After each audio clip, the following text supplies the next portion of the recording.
4, 3, 2, 1.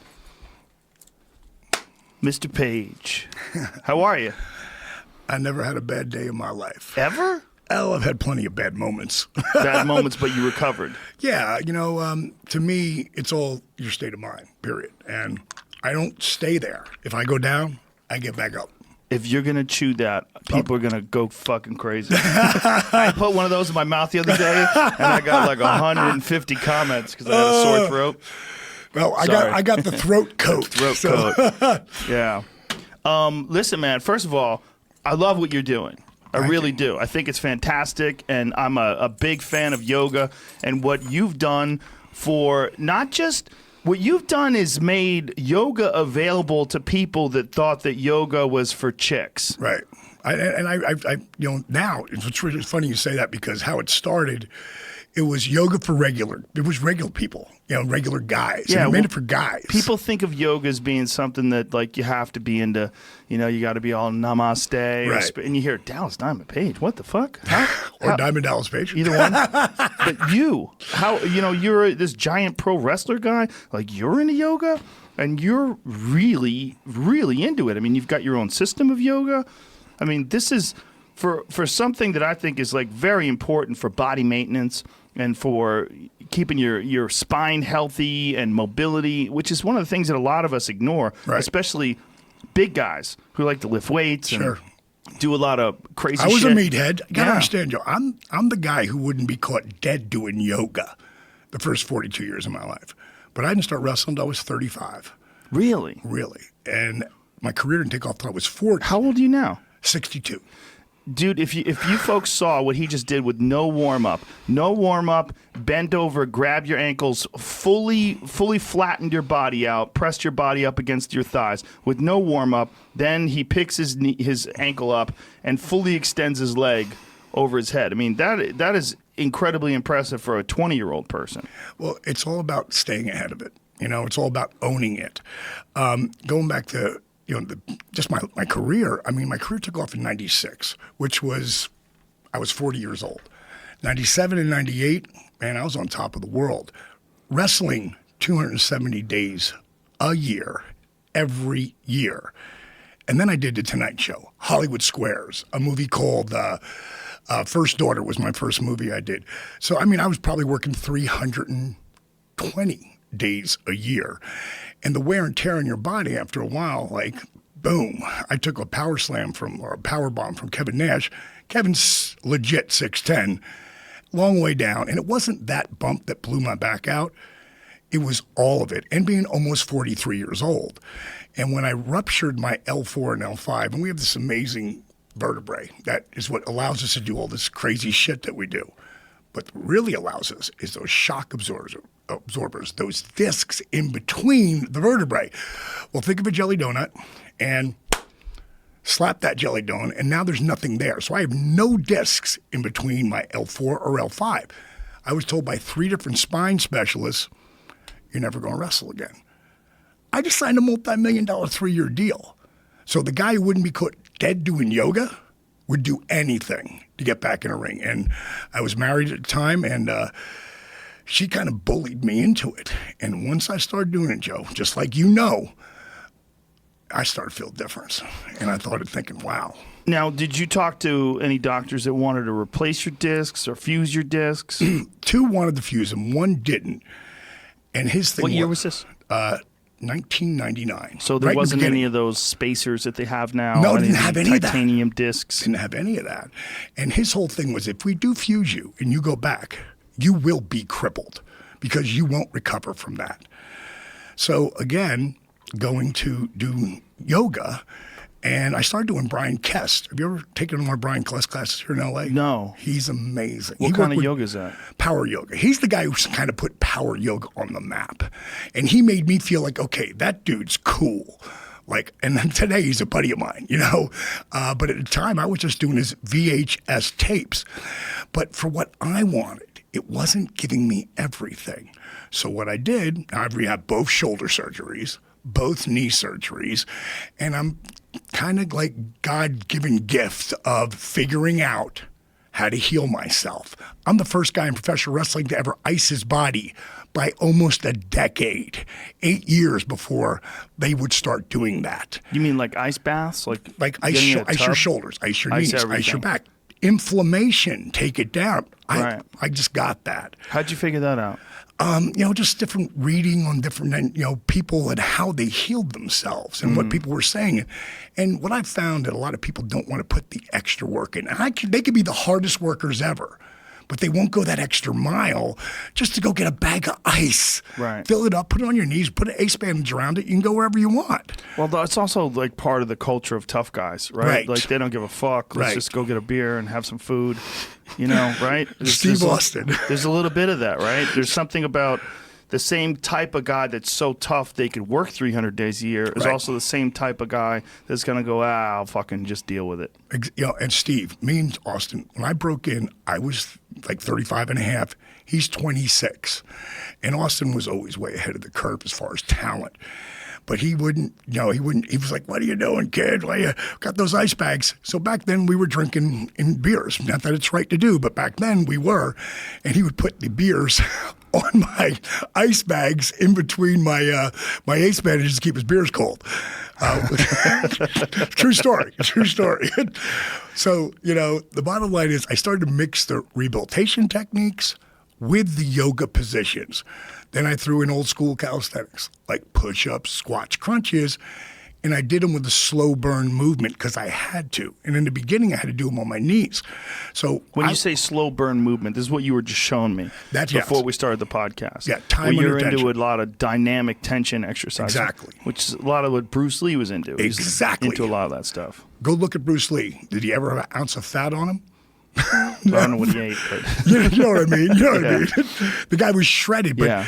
that whole time under tension thing, something I call dynamic resistance, I added that. And like for the push-ups, I would lower for 3, hold 3 inches off the ground for 3, chaturanga, come up for 3, lower for 3, hold for 3. Then I'd go into cobra and a down dog.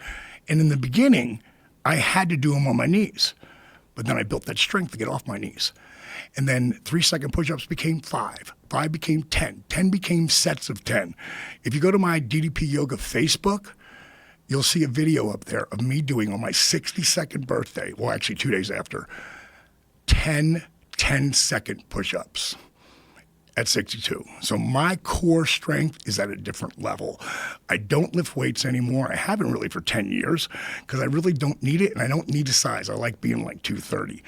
The bottom line is what today is called, I'm branding it DDPY. Why? Because I want people to stop calling it just yoga because it's so different. Now, you've done a lot of yoga. yeah. I just took you through in that minute and a half. Is that like anything you've ever done in a yoga studio? No, it's very different. What you were saying, your dynamic tension thing definitely Right. adds another element to it. And then I have fun with it, man. I do shit like when you take into a lunge and you throw your arms up, I go superstar. When we're in a lunge that we're folding forward and we're to explode into touchdown, I'd say throw a little Ric Flair on the end of that, and as everybody explodes, woo! It's just people having fun. I did a big event. It was this weekend. It was called All In, and it's Cody Rhodes, who's the American Dream, Dusty Rhodes' son. He's been in independent wrestling. He was at the show, WWE, for 10 years. And bottom line is he went away, he left guaranteed money. Got to be like $500,000. Left it and went to follow the dream because he knew he was a main event guy. And him and these kids, the Young Bucks, they sold out this arena that was 10,426 people in 29 minutes and 36 seconds. They counted the seconds. Well, they did because it's a really big deal when you freaking sell out. When you're an independent group, you're not Yeah. the WWE. No, that's insane. It's insane. How many different groups are there now? There's NWA, there's WWE. Right. There's ROH. There's the Row, as my buddy Booker T calls it, down there in Houston. And NWA is what Billy Corgan owns, right? Right. And I'll tell you what, that's Cody was going for the NWA championship against Nick, who's just one of the studs of our business. And They had a hell of a match, and Billy owns that title. Now think about this. Vince McMahon just I want to say he was paid $1.2 billion by Fox for the programming for a live show on Friday nights. I'm not sure what the deal is. It's 6 years or 8 years, but $1.2 billion. And then I heard there's another multi-billion-dollar contract being out there, Comcast or something. So that's like NFL stuff. So when that kind of attention comes to wrestling, more people are going to be like, oh, I want to get involved in that. And plus, Vince really has taken it mainstream at a different level. Like back when we were killing it in the 90s, I mean, we had the highest rated show on cable television, whether it was WCW or WWF. Every week we were 1, 2, and 3, sometimes 1, 2, 3, and 4, top 4 shows. But our dollars that we could get for the advertising was nothing like they're getting today because they made it kids friendly. They changed that, and it was brilliant by Vince. It changed the format. But today, it's about to go through another boom, and this whole independent thing that Cody and these young bucks who are great kids did. It really lit up that world, and it's the same thing all over the country. I mean, I should say world. Japan's really big right now, and so is UK and Mexico. They're really, really big. One of the guys from the UFC, Matthew Riddle, just got signed to the WWE. He was. I heard that. Yeah, his story is kind of fucked up. He got fired from the UFC for failing a pot test. And the crazy thing, it's so crazy. Let the guy smoke pot. Jesus Christ. Uncle. But it's even more crazy that, now it's legal. Right. Now pot's legal, and now the level that you can get tested for is so much lower than anything that he got. But I think he enjoys it. I don't think he's missing fighting. Fighting is I know that pro wrestling is probably harder on your body doing those 300 days a year. Right. I mean, I don't think there's anything like it in all of entertainment. I really don't. I mean, it's crazy to think that you're getting body slammed and thrown into the ropes and forearms slammed and all that shit's going on 300 days a year. It's really... it's not fair. There really should be a way where you could take some time off. It doesn't make any sense. When I was on Hollywood Squares one time, someone said, so when's your season? When are you off? They knew nothing about wrestling. I said, that's hilarious. When I'm hurt. Yeah. But the bottom line is... Not hurt. Injured. No, injured. Like out. Like blown ligaments. Yeah. Exactly. Yeah, you guys compete, you perform hurt on a regular basis. All the time. I mean, and so do the guys in the NFL. Well, so do the guys in the UFC as well. Yeah, absolutely. I think with Matt Riddle, it's like he's got a great personality. And, he doesn't have to cut any weight anymore. And now he's gigantic. And he's a fun guy. I think WWE is perfect for someone like him. I was down there. I train a lot of the guys down to it's called NXT. Next. And that's these kids are unbelievable. They're so talented. But I bring my DDPY program down to them, and they're all on my app. So you're starting that early with these guys. So plus I'm like, again, I'm 62. They're 24, 22, right. 28. So they grew up watching me. So it's much easier for me to get them to pay attention. Like all I have to do is look at Chris Jericho, who's one of the top stars in the world, and he is not with WWE right now. He comes and goes. And he was at that show All In. He did a run-in, a surprise thing. It blew the roof off. He's going to be 48 in November. He wrestles like he's 28. He's been doing my program since he did the same thing I did when he blew his back out and 3 doctors said he was not going to wrestle anymore. 5 weeks later, 85% pain-free. 3 months later, he headlined WrestleMania against Punk. He talks about it all the time. Now, how is your back today, those same discs? If I don't do it, it's kind of like brushing your teeth, like you got to brush your teeth. And I don't have to do it every single day, but pretty close. Pretty much, and when I wake up, my first 10 minutes, I call it wake up. Man, I call it oil for the tin man and woman. And the real proof of this for me, because I'm the first transformation, the bottom line is they said my career was over when I was 42. I started doing what now is called DDPY. 3 months, less than 3 months later, Joey, I was back in the ring. At 42, they said my career's over. At 43, I'm the world champ. And that's like getting that's our Oscar. You know what I mean? Right. It's like, you're the guy, you deserve this. You have the most eyes on you. I was in a match with Hogan, Flair, and Sting. 3 arguably maybe, in the top 5 biggest names ever. And I walk out that world champion. Ric Flair took the diamond cutter in the middle. It was Hogan gave me such a hug afterwards. Like, this is what this business is supposed to be. That someone like you, who no one would believe would ever be anyone, could work so hard that they would become the world champ. When I got my Hall of Fame ring in 2017, inside I had inscribed in here, work ethic equals dreams, exclamation point, DDP. And that's what it is. You know, I don't tell you anything. You understand putting the work in. Yeah, putting the work in is everything. Now, you're back today. Did you ever get an MRI on it? Oh, yeah, I did all that. Well, but now? Now, you know, I don't have any.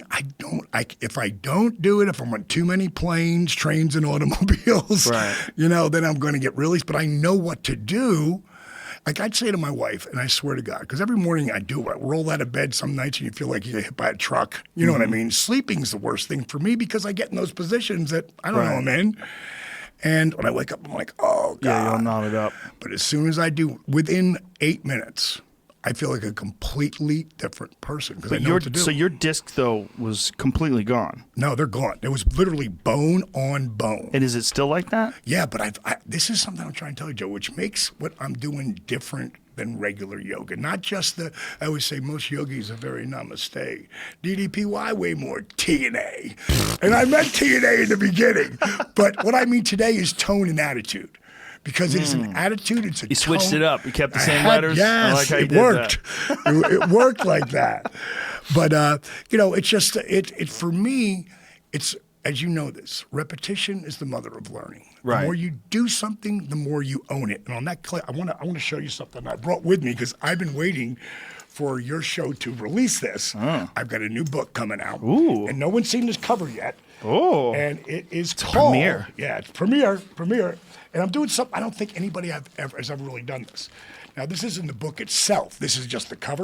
Look at it. It's in the plastic and everything. Plastic. It's called Damn. Positively Unstoppable, Ooh. The Art of Owning It.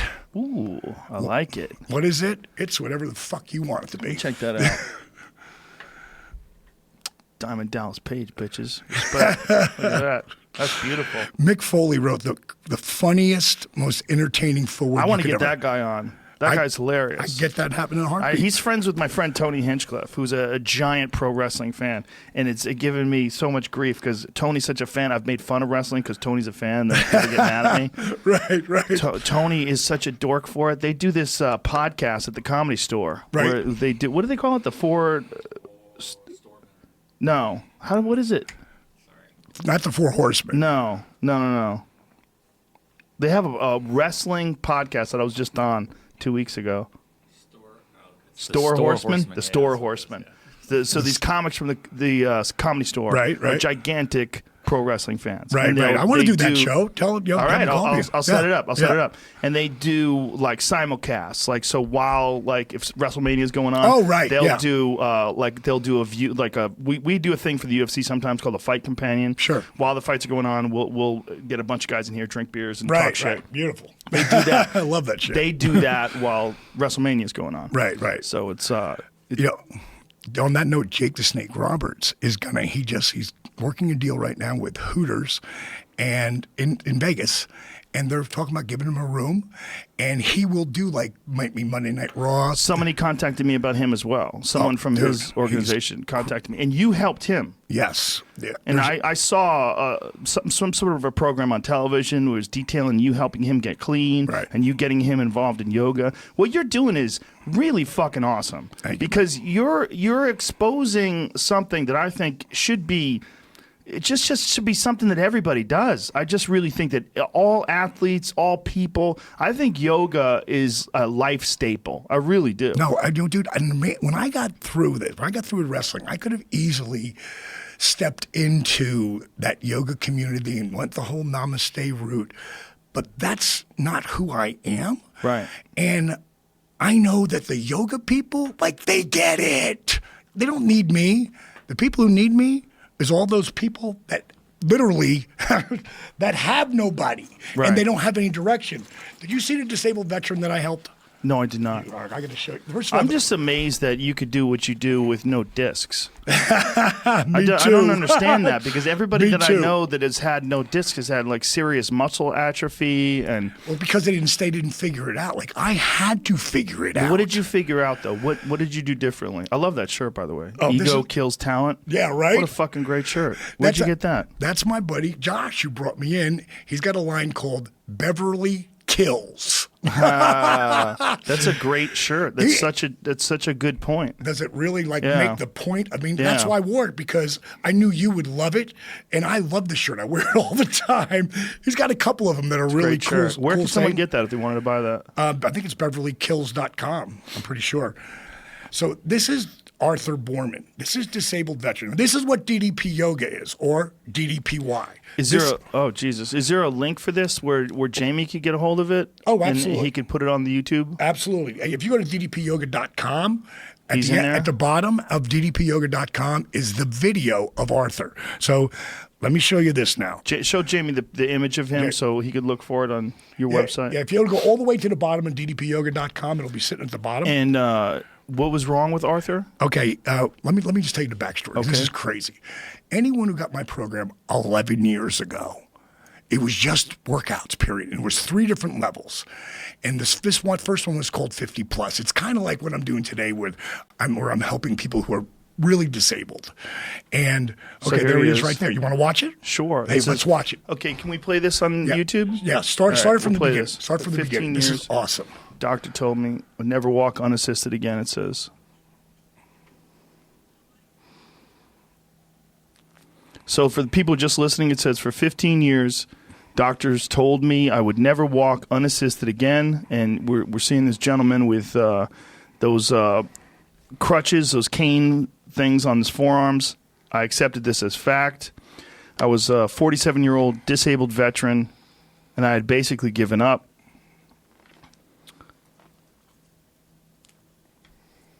I was injured as a paratrooper in the Gulf War. Too many jumps took its toll on his back. Oh man, watching on his land and my knees. It says I gained weight. We'll just watch an image of it. All this stuff is available online at ddpyoga.com, right? Is that what it is? This video, yes. This has got mazillions and mazillions of views. That's a good number. It says he couldn't walk or run. Exercise seemed impossible. Most yoga instructors turned me away. This music's killing me. All but one. All but one, motherfucker.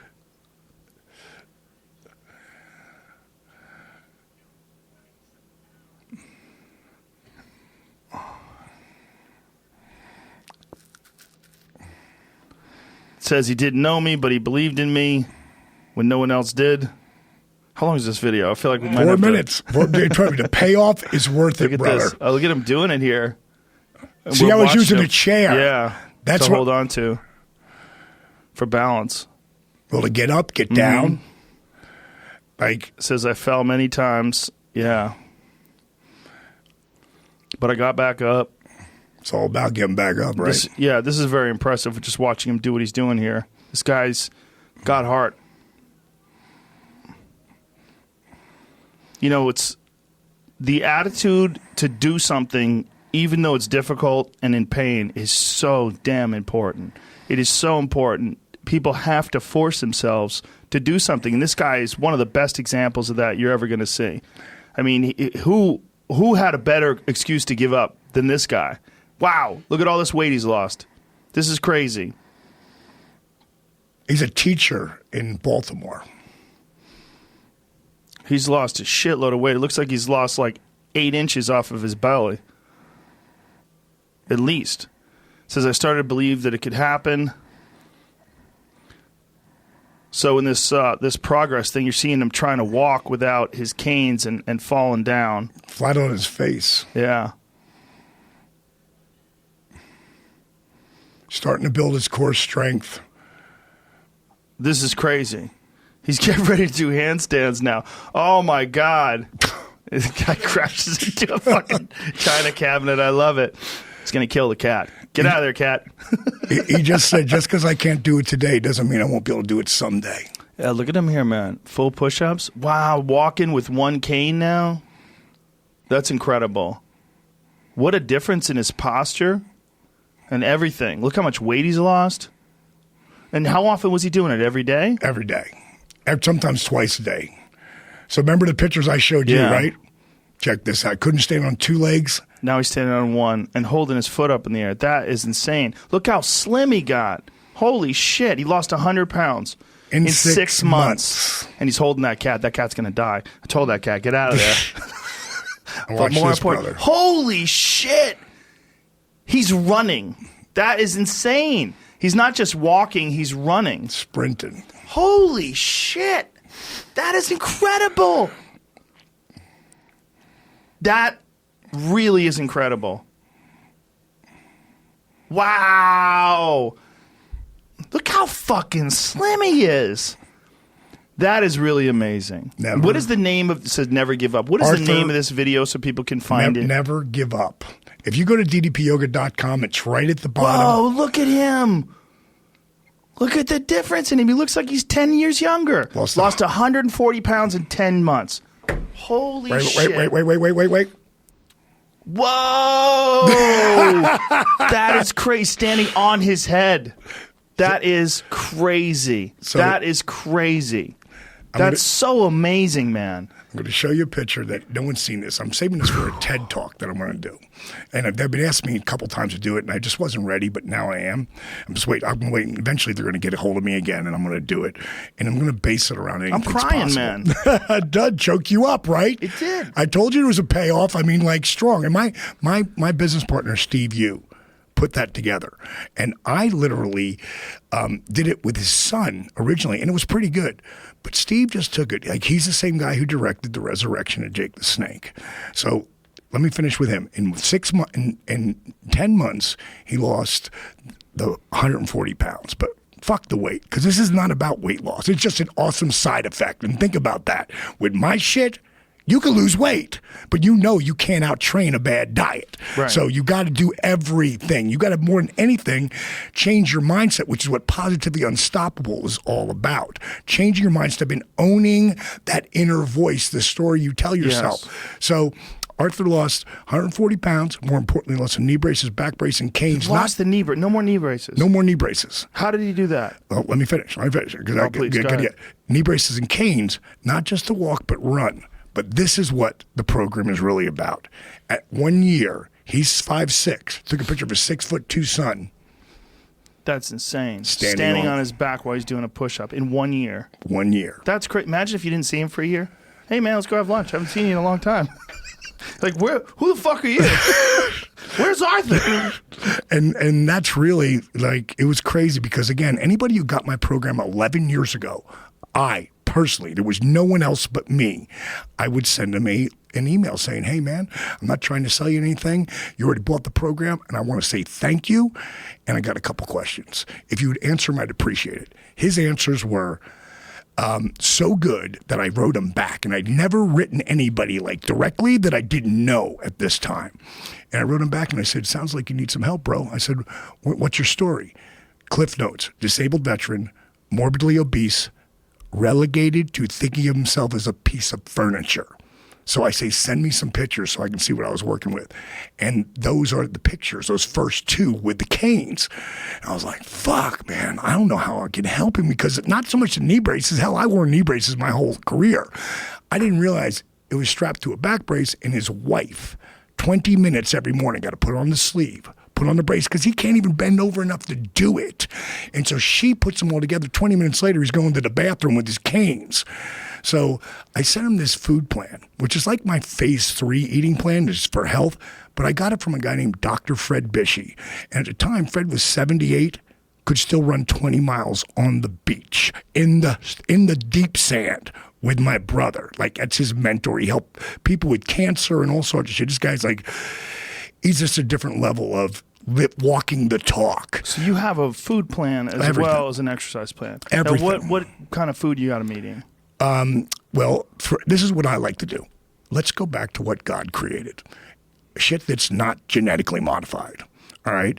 Shit that's not sprayed with chemicals. So let's call it organic. Or like your great-grandparents used to call it, fucking food.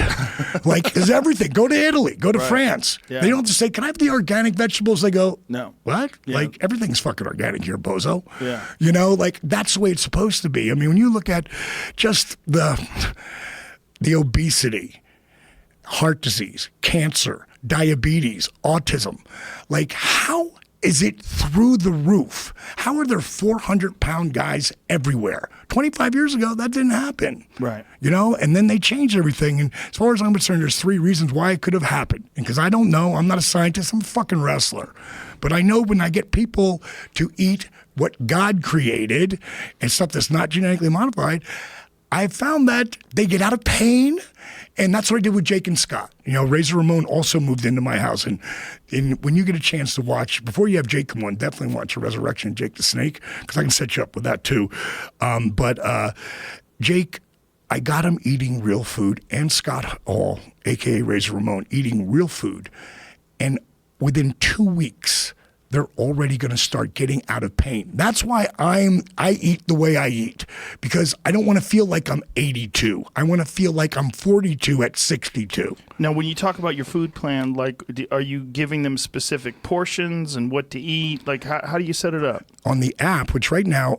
Oh, you have an app? Oh, dude, I think I have the most extensive app on the planet. And let's just go to the workouts, and I'll come back to the food. Android and iPhone? Everything, yes. And right now you can get it. What about Windows Phone? I think it works on everything. Nobody has one of those fucking things. Whatever it is, we've set it up for everything that you can use, and for your iPad, your computer. And I didn't realize at the time that I set it up for the iPhone, the Droid, the iPad, the tablet, and the computer. Like going back in time, I just would have done the phone and the computer, because you can have your phone go right to the TV. Right. You know, if you got Apple TV, you go whoosh. Right. But it cost me a lot more money to do it with all 5 units. The bottom line is, I created this thing, like from Arthur's stuff. I call it DDPY Rebuild. You can't get out of bed? You can't do the workout? Bullshit. I got 3 workouts in bed. Right. That have nothing to do with fucking. It's just friggin' working out for 10 minutes, 12 minutes will get you up. And I call those bed flex. Then I put you in chair force, where you're sitting in a chair. I got 8 workouts in a fucking chair, which gets you strong enough to hold the chair. So I call those stand strong, like Arthur was doing, help you get up, help you get down, help you balance, help to keep you from falling. Then you're ready for beginner. And once you get all the modifications that I teach you with Stand Strong, I got a guy who's 84 years old. His name is Ted Evans. He's been working with me since he was 68. The motherfucker can do every workout I do. Wow. Every workout. Now, is he modified at times? Yes. But he can do every fucking workout I do. And it goes all the way to extreme psycho shit. Like, I did a workout today where I took my foot and held it out in front of me and held it for 30 seconds. Then pulled it out, held it for 30 seconds. This is all core stuff. It's got to be the stuff. It skips my mind right now. The fighter, the UFC fighter, the French kid who was amazing. Georges St. Pierre? Yes. I mean, nobody can ever take him down. You know, they hook his leg and boom, and you're not taking him down. He's going to hop around because his core strength, he had to be doing some of this type of stuff. He does a lot of gymnastics. Well, again, those guys are super freaks. And you know, as wrestlers or UFC guys, I mean, that's a whole different level. And George St. Pierre, I remember watching him, nobody's taking him down. I don't care how they hook his leg. So he really gets all of that inner strength. And that's really what I'm doing at a level that you can start in bed. Right. So there's no more fucking excuses. No more fucking excuses. And that's so damn important. It is. Because people can feel sorry for themselves. They can say they can't do it. They don't have the energy. They're too beat up. That's bullshit. There's always something you can do. There's Absolutely. always something. And if you give yourself that fucking excuse, that's the problem. What I love about that video is, if anybody had an excuse, it's that guy. Absolutely. That guy, I mean, 2 canes, giant belly, blown out knees, blown out back, veteran, paratrooper, Yep. guy, I mean, jumping out of fucking airplanes over and over again, blows his body apart, and you fixed it. And he fixed it. He fixed. I just literally like. It's so That's funny. incredible. So when I sent him the food plan, right from Fred Bishy, Explain the food plan because it's just regular food, but like, what do you have them eating? Like chicken, steak. Well, let's fish, go. There's so I let people. You'll hear me say in my program over and over and over and over and over again. Make the DDPY your own.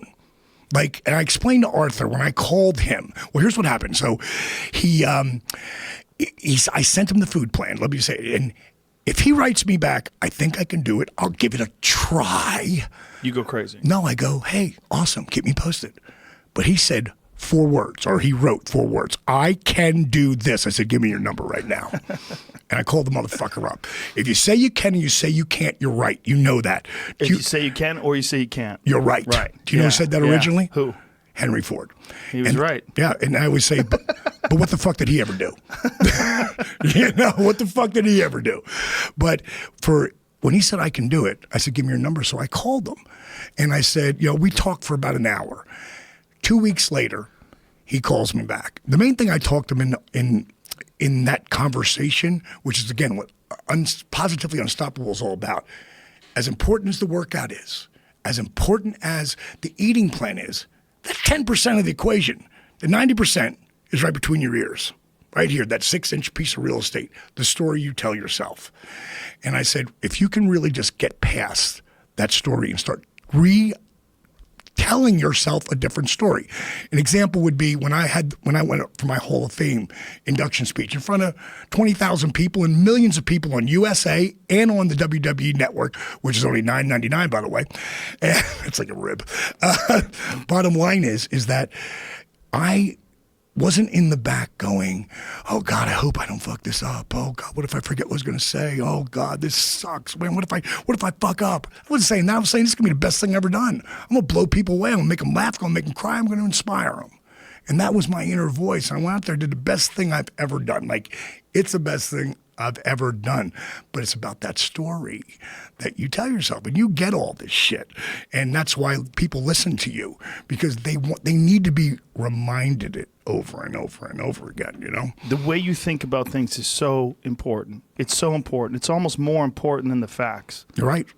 Right. The way this guy decided that he was going to change his life. That video is so important to people. I mean, if there's ever, that's the best testimonial video you're ever going to see. Ever. I mean, that guy is as broken as they get. I mean, he's basically, easily could have been in a wheelchair, easily. Well, he was in and out any time he was going around. Like any kind of, you go to the airport. What do they put you in? Put you in a wheelchair. Because, it's too hard for people. It's too hard for him to walk around.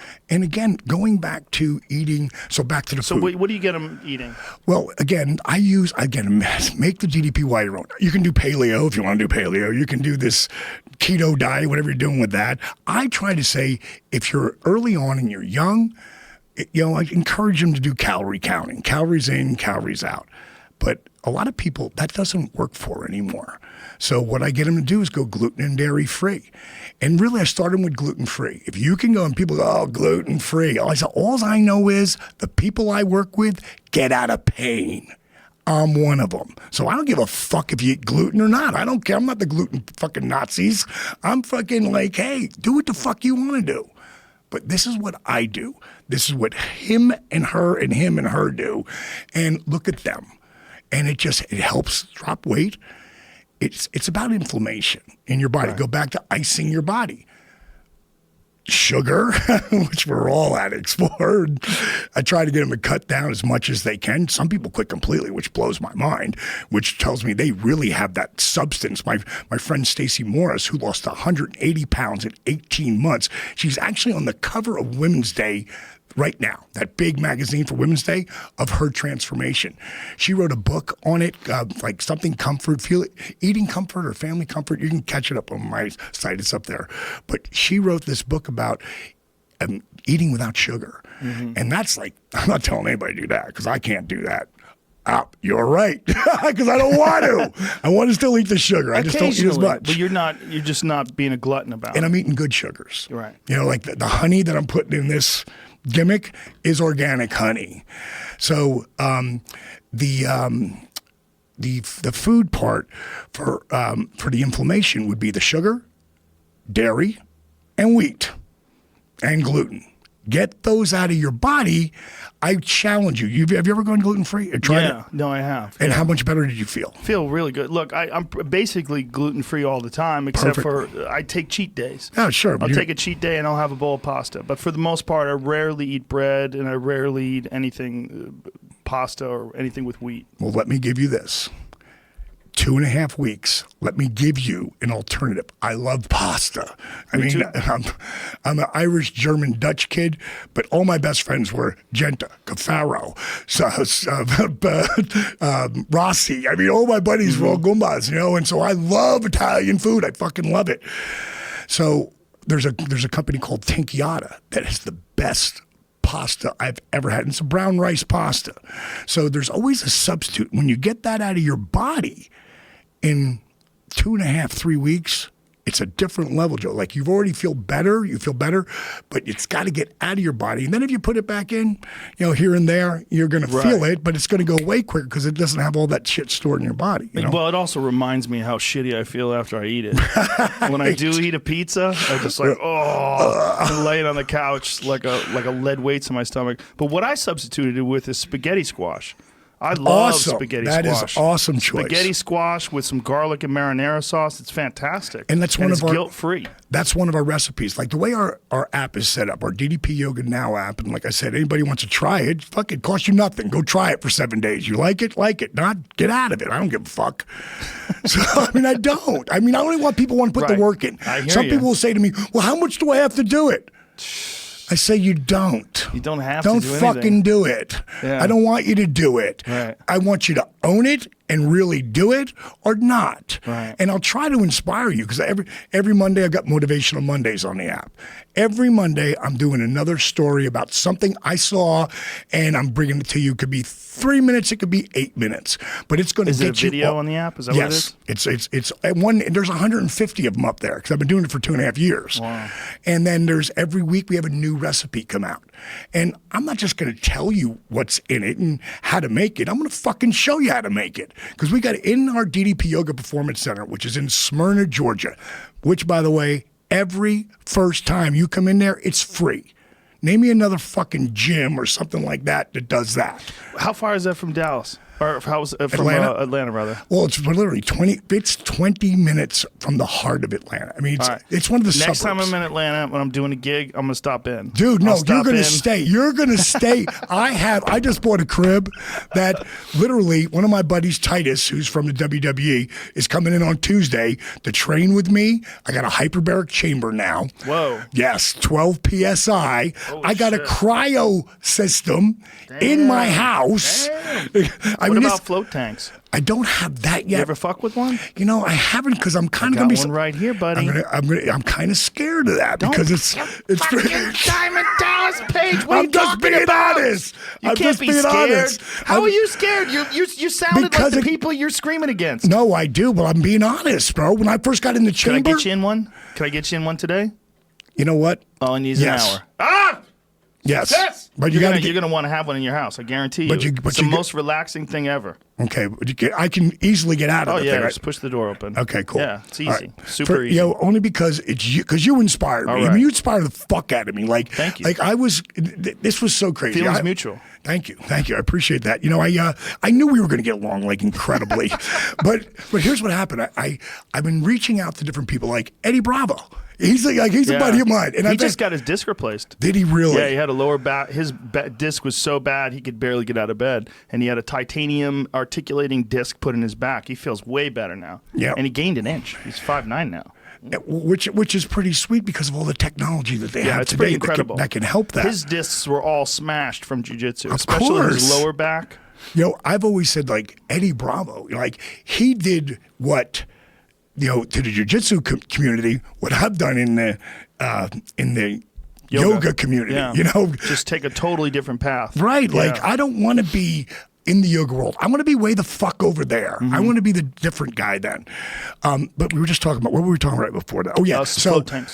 But after that, I'd reached out to a bunch of different guys. I've heard you talk about, DDPY and what we're doing, and you've talked about a lot of cool stuff, and you segued me into a couple. I'm like, I got to get on his show. I mean, I think we'll get along amazingly. And then I saw on YouTube, it was somebody put together like a bunch of your clips from the show. And I'm listening to it. I'm like, man, this motherfucker sounds just like me. I mean, I got to get on his show. And I literally, when I finished watching it, I literally looked up. I went, God, I'm throwing this out in the universe. I want to get on Rogan's show within the next year. 2 days later, you DM me. Whoa. 2 days later, you DM me. I've been meaning to DM you forever. I mean, it's one of those things where it's just, unfortunately or fortunately, there's just so many different requests for people to come on the podcast. I can't keep up. No, I get it. It's just, I can't. It's impossible. But you've been in the back of my head for a long time. And I think that yoga, like I said, is so important. Right, and I think what you've done is make it accessible to people that wouldn't have considered it before. All right, you got to do me a favor. Okay, what I got to do? When you're talking about what the fuck I do, DDPY. DDPY. Say that and not yoga? Yes. Okay. Because it's different, mainly because people put it in a box. Right, I know what you're saying. And you get it. Right. Like, will you do a workout with me? Yes, I would love to. Well, Aubrey did it, my partner, and On It. Yes. And yes. I love Aubrey. Yes. Loved it. He loved it. He said, dude, it's badass. He said he's definitely doing something different. His take was, he's like, he's doing yoga. He goes, but he's got a whole nother edge to it. Yeah. And I keep, again, making it my own. And I encourage everybody. What's really cool about, I've got some workouts that have me and like 2 people or 4 people behind me, and they're like the introductory. There's always someone modifying. Like when I first started doing yoga, no one modified shit. Right. They never told you, so I had to like figure this shit out. So anything I did, I gave you how do you make this easier? Step in, lower to a knee. Don't blow yourself out. Now, the thing that you don't know, and I gave you one of our DDP yoga mats with a bag. Inside it is a Bluetooth heart monitor. And what that's going to do is connect right to the app. So are you an iPhone guy or Droid? I have iPhone, but I'm going to switch over. Well, I'm tired of their bullshit. Oh, I get that too. But I'm sort of like an addict of not wanting to learn again. But, they got that mirroring thing, so it pops right up on your TV. Up there will come where your heart rate's at. Oh, wow. And then it tracks you at the end of it. How long have you not been in your zone? How long have you been in your zone? And how long have you been over your zone? Think about this. Who did this app for you? Myself, Steve Yu, who's the president of my company, and we hired these guys out of Turkey because they all went to Georgia Tech, and it's way cheaper, but it's been a long. I got probably coming up on $3 million in it. Jesus Christ! No, it's extensive. It sounds fantastic. It's extensive, and again, there's a lot of interaction with it, you know. Right. So, the actual, we make it like a video game at the end. So when it gets to the end, it'll go bing, bing, bing, bing, bing. Like you get to the end of Mario Brothers. Right, that's exactly what I wanted. Beautiful, you hit the next level. Right. So when you're putting all this stuff together, like this has got to be a long process of refining and getting it just right. I mean, this must have taken over your life. Oh, absolutely. Absolutely, but I go on the road all the time. I do Comic-Cons. Do you ever do Comic-Cons? No, I've never done. I want to. Dude, you have to. You will fucking have a line forever. I used to be a comic book dork, man. I had to sell them all when I was poor. I had all these comic books that I collected from the time I was a little kid, and then when I became a stand-up comedian and I was starving in the early days, I sold all my comic books, and it's just a bummer, man. I'm scared to go look at comic books again. No, don't do that because it'll just piss you off. Do you know who Adi Shankar is? No. Did you see there was a Power Ranger bootleg video that came out like maybe 4 years ago, 5 years ago. I think it was 5 years ago. And it blew up on YouTube, got like 5 million views, which, back then, that was fucking huge. Yeah, it's pretty crazy. So the guy who owns the Power Rangers put a lawsuit on Adi and YouTube, and they had to pull it off. Next thing you know, Adi's on CNN, and they're asking him about it, and he's like, "Fuck him." He goes, we're not trying to make money. We're not monetizing this. And next thing you know, he pulled the thing off, the lawsuit off, and now it's got like 22 million. And this is something that he did because he's produced a bunch of movies, but they kept changing his shit. Like, wouldn't let him do what he wanted to do. And like this last one was Judge Dredd. And 5 years ago, or a little before that, he's telling me how he's going to do this shit on YouTube. And I'm like, what the fuck do you mean you're going to put like shorts on YouTube? Well, he did that one. It's got 22 million views right now. And that really became like this underground, you know, Yoda type person of the internet. And he sent me a script about 3 years ago when we started, and it's called Gods. And it's kind of like, you know, all superheroes, as you know, they're all slightly different but the same. And it's a very dark superhero series that's, well, when you get to the fighting part of it, will remind you of like fight, you know, from the 80s friggin' video Mortal game, Kombat, right? Shit like that. Meets a really dark story that it's going to be a Netflix original. So that's something interesting. to watch. Well, I think you'll dig it. Well, I love The Watchmen. It's you know? kind of a little bit like that, but not. I was hoping they were going to do a sequel, and I'd heard that weren't they planning on that, Jamie? Is that something they're working on? It was so good. I was like, how did they not follow up on this? I don't know, you know, but we have, like I say, it's in the process right now, putting together Audie's the brains behind it, but it's something you know, being you're into comics and stuff, you'll love What's it, going I on? think. It's going to be on HBO coming next year. Oh, shit. Oh, Next that's year. right. They're going to do it. Is that the TV series? I heard that, yeah. But different people, huh? Yeah. Oh, interesting. All right. Well, I'm down for that. Yeah, I'll check it out, man. HBO, man. I They love got to pick HBO. up the slack. Netflix is coming in strong. They are, HBO's boy. like, fuck, man. Gather up the troops. There's a war going on. Fucking Ozark's back, baby. Woo! I love that Halfway show. through it, bro. Woo! I'm 2 episodes in. Damn, it's a good show. Anyway, Did you see the first Sinner? Sinner. Oh, no, I haven't seen that show. I heard that's very good. That's Jessica Biel? Oh, dude. How hot is she? A little too hot. Smoking, Little but they made her look She's one of them confusing people. Like, you're around her, you're like, I don't know what my opinions are. I'm going to change them. You tell me what your opinions are. I'll take those. She comes off as really like girl next door-ish. Yeah. But that friggin' show right there, my wife and Brenda and my daughter Lexi, she was there. We watched all 8 episodes. Damn. Like one after another on a Sunday afternoon. We were like pulled in. My wife had seen, Brenda had seen, they were playing it on the plane. And when she came back, she's like, I couldn't finish watching it. You've got to get this. I'll watch it from the beginning again. It's that good. Damn. It's There's so many badass. good shows now. It's a really interesting time to be a consumer. Oh, absolutely, man. Yeah, I'm big on the Netflix and Sneaky Pete. Did you ever see any of that? No, I heard that's great too. That's an amazing. Amazon, right? Yeah, it's on Amazon, yeah. Yeah, everyone's just... That Goliath is supposed to be fantastic on Amazon too. That's that Billy Bob Thornton show. Oh, I love the first season. I haven't got to the second one yet, but yeah, it's a crazy time. Have you thought about doing something like that? Like maybe on a Netflix or something along those lines, like having like sort of like inspirational clips mixed in with your workouts with these people, showing transformations. you know, a good friend of mine. That'd be a great idea. Do you know who Tim Sabian is? I know the name. Yeah, He was Howard Stern's. yeah. main That's guy why I for know him. years. That's why I know the name. Okay. And he just came up to me. He was at that show I was telling you about, All In, this weekend, and he was like, "Dude, Twitch is the future. We've got to do something with this." And I've heard of Twitch, but it was like video game, you know, people watching video game stuff. He said, yeah, but it's going to go to a whole new level. And Sabian's a really smart guy. And I'm actually helping him get back on track with his health. So he's going to come to Atlanta and see me. He's going to talk to me and Steve and figure out what we do. Like, I'm all over. This company would never be successful without the internet. Like, without people sharing that Arthur video everywhere, you know, and there's so many other videos that we've had go viral. One of my favorites, and I'll get this to you, my buddy named Mark Merrow. He's a former wrestler, Marvelous Mark Merrow. Back when we wrestled together, he was Johnny B. Bad.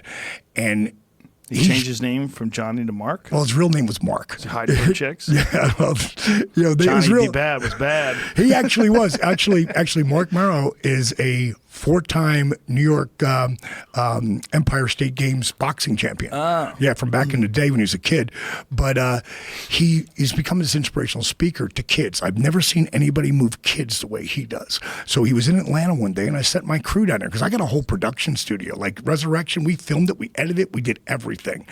And I sent my crew down there to just go down and film him. And Steve took this one part where he talks about his mom. Now, no bullshit, Joe. I can show you how this 1 4-minute clip that Steve produced has over 500 million views on Facebook. Like 500 million. And now Mark went from having trouble getting booked at high schools to being in such demand that he had 3,000 requests the month that video went crazy. And people keep taking it and putting it out there, but he connects with kids. It starts out with, I want to be rich, I want to be famous. And then he shows you, as you know, what can come with that if you're not friggin' mentally prepared to handle that. And I don't know how any fucking kid can be 18, 19, 20 years old. I don't think they can. Yeah, well, I've never seen anybody succeed. LeBron, you know? He's one of the, but you know what? I think one of the reasons why a guy like him has succeeded because his success comes along with athletic performance. Right. Like it's not just like being Justin Bieber. Right. Or, Right. being some sort of a musical superstar. I think the struggle of the athletic pursuit is one of the things that keeps you humble because there's no way to get around the work. No. And the work keeps you humble. The kind of work that you have to put in to be a LeBron James, I don't care how genetically gifted he is. Sure. And clearly he's a fucking freak athlete. Ridiculous. But he's also got a powerful mind. When you hear that guy talk, there was some sort of a round table thing he was doing. I don't know if you saw this with Jon Stewart and a few other people. Yeah, it's on HBO also. Is that his show? Yeah.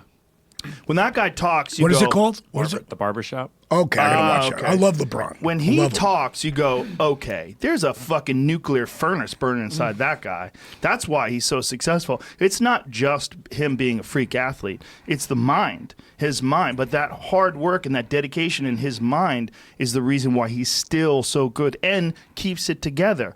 At, what is he, 35 now? 33. 33? Yeah. He's just been around forever. Been around for a long time, but been super fucking successful for a long time. Ridiculous. And never fucked up. Never drove his car into a tree. Never punched a cop. Never got crazy. Right. I mean, he's kept it together in a rare way that very few superstars do. Because it's it. I mean, I'm sure you went from when you first started into pro wrestling to becoming super famous. It's an intoxicating drug. Absolutely. And it's a confusing drug. It confuses the shit out of a lot of people. Fortunately for you, you were already a man. Right, and that was the big difference. I was just say starting at 35 was the worst thing physically because one of my matches or any of these kids there, it's like 4 or 5 car accidents. Right. One match. Yeah, you really, know, legitimately. every night. Yeah. And I said, as hard as it was starting at 35, the really positive side was I was 35. Right. So I was much smarter. More And disciplined, more mature. way more. And when I was telling you about when you come to Atlanta, you're going to stay at my place, man. Because my wife is amazing. We have the best bed and breakfast. And there's like 5 rooms that are all king-size beds. Because, again, I'm getting ready to work with top athletes. You look at LeBron, you look at Brady. How do they perform at such a level, especially Brady at being 40 years old now? Pretty crazy. But it's the way he eats, which is pretty much the way I eat. Isn't he a vegan, though? He doesn't eat legumes. It's very strict. Again, the way I eat, I still want the beef. But I don't eat it all the time now. Where I used to eat that shit all the time. I used to eat 12 eggs in the morning. Now I eat 8. 5 yolks and 3 whites. But again, it's keeping the protein in. But he's eating for health. Let's just call it that. And he's not beating up his body outside, of what he's doing. When he gets hit, he beats up his body. But before that, all he's doing is strengthening his body. And that's what DDPY is strengthening you. Like I just was, reading something. I love that Todd didn't play in any preseason stuff this year. You don't need that. He's going to be out there. He's going to be in the best shape. Right. He's not going to have put his body already through abuse, So it's just like wherever you can, everything that you do with jiu-jitsu, MMA, UFC, NFL, getting to the show is the thing. And when you get to the show, you have 2 jobs. 1, be the best player you can be, the best performer. 2, don't get hurt. You know what's crazy about Tom Brady? He looks like someone's dad. Like you see him on the beach. Right. He don't look like, Right. like you see Herschel Walker without his shirt off, you go, Jesus fucking Christ. What lab was that guy created in? Right. You know what I mean? But you see Tom Brady, like, oh, there's Mike's dad. You know what I mean? He's totally normal looking. I mean, he doesn't look bad. He looks like he's in good shape. There he is. Look at that. Yeah. What the fuck? What the fuck? How's that possible? How is that the greatest quarterback of all time?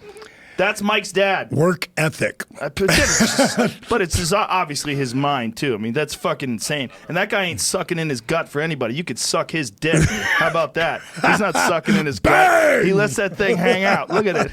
I mean, it's a couple of inches over his fucking shorts. He doesn't give a shit. Let him relax. He doesn't give a shit. He's got that gorgeous wife with him. He's covered. They don't get any hotter. Her and Jessica Biel together created some sort of a nuclear explosion. The two of them next to too hot. Yeah, it's crazy. But it's again, crazy. It's about healing your body, and especially when you're in that spot. And that's what I can do for these guys. And you'll see as we work out, you'll get it. And it is everything. I want to go back to your back. See, this is what I don't understand. When the conventional wisdom is when it's bone on bone, right. Like you're fucked. There's too much inflammation there. There's too much grinding, right. And it's just going to be too painful to do anything, and you're going to have to do some sort of a surgery. How does the yoga? Is it because all the muscles strengthen? The DDPY. There we go. Sorry. How does the DDPY do that? Is it just the strengthening all the core muscles around your spine, stabilizes everything, and keeps it from moving? The only thing I can remember, Joe, I'm a fucking wrestler. I'm not a nightclub owner. Friggin', I've been working in the bar business my whole life. That's what I did before this. But for some reason, I'm just gifted with figuring shit out. Like on my app, there's a guy named Jerry Cameron, disabled vet, in a wheelchair for 2.5 years. There's no weight to lose. Right? He's 6'5", 240, looks great. But he's got the walker that he got after 2.5 years of being in a chair, got himself out. Now, all this is on my app, in my We Can Rebuild You. I'm doing my own little show. We Can Rebuild You. I trademarked that name. And you remember what that's from. $6 million man. We can rebuild you. So that's our thing, right? So Jerry, we have him over the 7-week period. Now he's got a long way to go still, but you will be so amazed every show that comes up how he gains just a little bit more. Just little incremental steps. Exactly. But the confidence. And like we reached out to our community in Smyrna, Georgia, and we said, we're looking for people that want our help. Cost them nothing. If you'll be part of our group and we can track you, you can come, go, do our stuff, and we gave them the app, we set them up. And out of the 12 or 13 that started, we still have like 7. And this is like 8 weeks later. And to see their stories, like we follow them. Every couple of weeks we'll pop up and show where they're at and what they're doing. But Jerry, I got a special spot in my, just like you do for military guys. I've been to Iraq 3 times, Afghanistan once. You've done those tours of 13 days. I haven't you haven't done it yet? No. Oh, you should, because they would freak the fuck out over you. They would love you. But I started in 2004 with that shit. And over that period. Were you with Bryan Williams when he was getting shot down? Oh, no. Really get shot down? No, I just, I hate, no, I did not. He faked, I'm sorry to interrupt you. Yeah. The bottom line is I have a fond spot for those guys. Yes. And I have something. As I do as well. Yeah, I know. And is something I'm about to do off of my app that's going to be life-changing for a lot of those guys. I just don't have it all put together yet, but it's one of the things that I'm working on right now because I want to be able to give back to help them. I do stuff with their organizations. People start them. Like I just did one with Mod Deuce Deuce in New Jersey, where I'm from. Like I live in Point Pleasant, Bricktown's the next town over, and I went over there and I did one for the guys there, and I had like 75 guys there and guys and their families, and every one of those disabled vets, I gave them the app, because I just want you to do it. Because if you do it, you're going to feel better. I don't know how much better, how much work are you going to put in? And right. It all comes down to the work ethic. Like where you are, how much work you put in, where can you get? Right. And my program meets you where you are. And that's the whole thing with Jerry, to watch where he is. And the last episode, I don't want to tell you what happened because I know eventually you'll get around to it and you're going to be like, wow, this fucking shit's crazy. And to answer your question on the back, all I can think of is I'm constantly lengthening and strengthening. Like I stretched my whole athletic career right up to I was 42 and 3/4 when I blew my back out. I stretch. So stretching is great, but it's not the end all be all. I'm stretching and strengthening the muscles, ligaments, and tendons.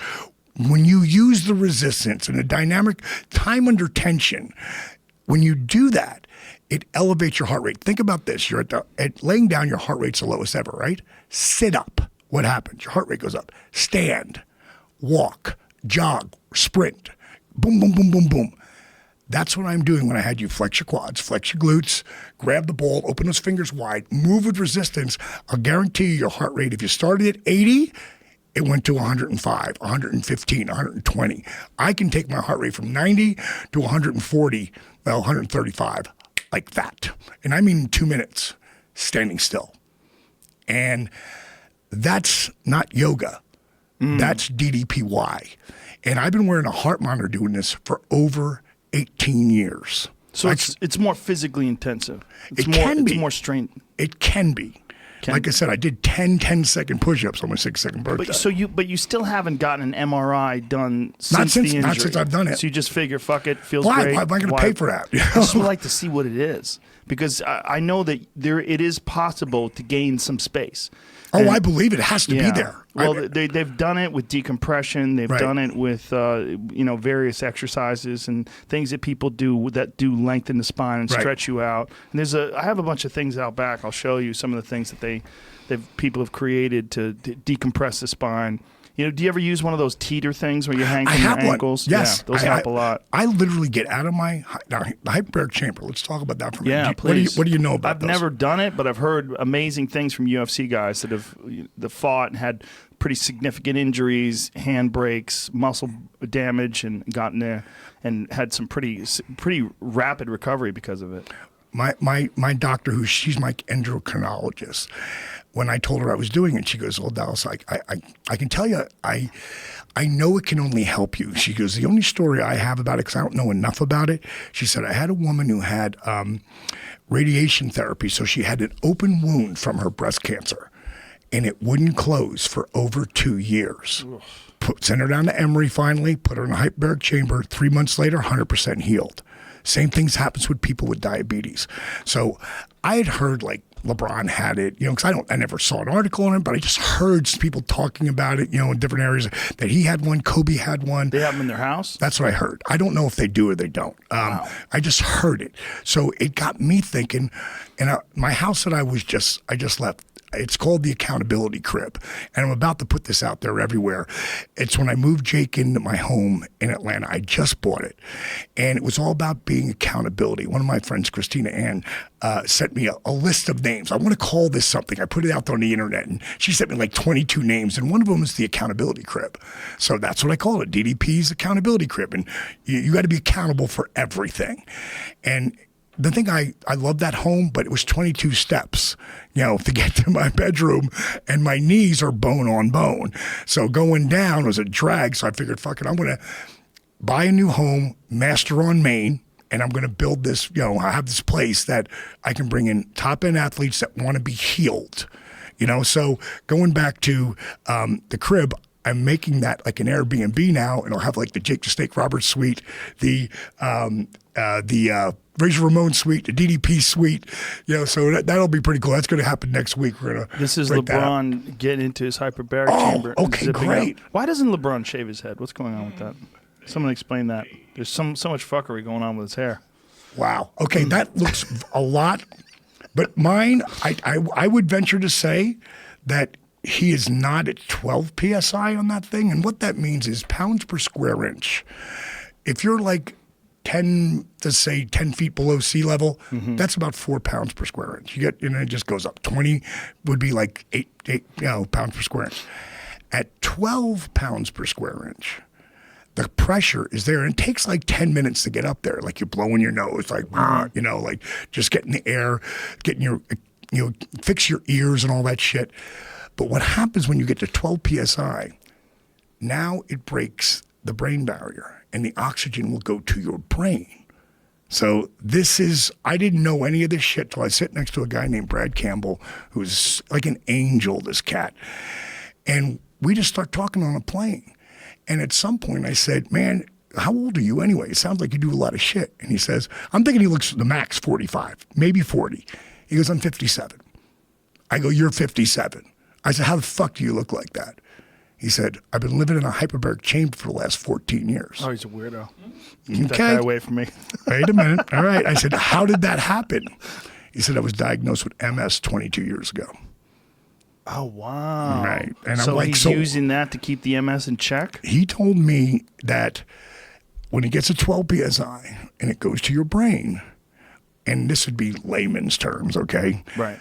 Like when you get MS, it kind of like crystallizes on your brain, all right? And when the crystals fill up, where do they go next? Down your spine.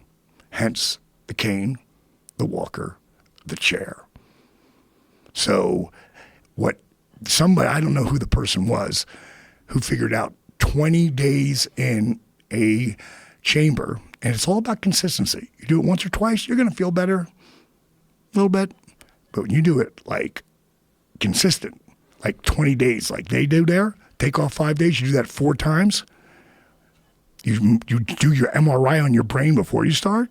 And after, there's a kid named Daniel Bryan, who is one of the biggest stars in professional wrestling. And a couple of years ago, he had to retire at the height of his career. And he was the hottest guy on the planet at the time. And he wasn't a big guy, but he was the number one guy in the business. And he had to retire because of concussions. Well, he's back. And I haven't talked to him directly about this, but I did hear that he was using a hyperbaric chamber to help heal his brain. Now, again, while he's telling me this story, I'm not thinking about MS, but I'm thinking, I've been hitting the head a lot. Yeah. I've been knocked out a shitload of times. I knocked out a shitload of guys by accident, but, they weren't trying to knock me out either, but it's not checkers out there. Right. So I've been hitting the head with chairs and all that shit. Yeah, So, how do you guys do that? How do you hit someone? Are you supposed to go with it? How does that work? Here's the deal. If I walk up to you and we're about to go out there and I'm going to slap the shit out, they don't do it anymore. But in the old days, if I'm going to hit you with a chair, you got to hit it like even, right? Right. I'd say, hey, dude, I'm going to say I'm sorry right now. And you would say back to me, well, come with it, motherfucker. Don't make it look weak. I mean, that's what you would say. Because if we're going to shoot an angle on it, let's go with it. But don't you think that back when you were 35, they didn't understand traumatic brain injury? They did not. That's why they let us do it. They don't let it. You don't see that anymore. But do you remember when Dennis Rodman wrestled? Yes. Well, that was I got Karl Malone involved. And it was me and Karl Malone against Rodman and Hogan. It was fucking huge. I took mine into a different level. But Rodman was supposed to be at practice that day in Detroit. We were in Detroit that night with Nitro. And him and Hogan, I'm about to do this announcement, and him and Hogan come from the back and whack me with chairs. Now, this is Dennis Rodman, all right? Now, he's not one of the boys. He doesn't know you've got to lay it flat. Right. If you and there was some big, like probably like a mat, from a wrestling, like a mat that collegiate wrestlers wrestle on. So this big roll of rubber was there. It was probably about 3 feet off the ground. And I said, I know you've never swung a chair before, so let me show you something. And I'd pick my hands up with a chair, and then I'd lower them down just right on top of it. Then I'd pick them up, and I'd lower them flat. I said, you see how flat it is, right? And I took it up, and I hit it as hard as I could. Boom. I said, if you hit me like that, we're good. And then I just turned with my left hand, moved down a little more, so now the railing of the chair hit it, and it put a big dent in it. I said, if you hit me like that, you break my ribs. I said, so please let me see you do it. Hit it flat. And he was great. And they came out, and it was on ESPN that night because he was supposed to be in practice.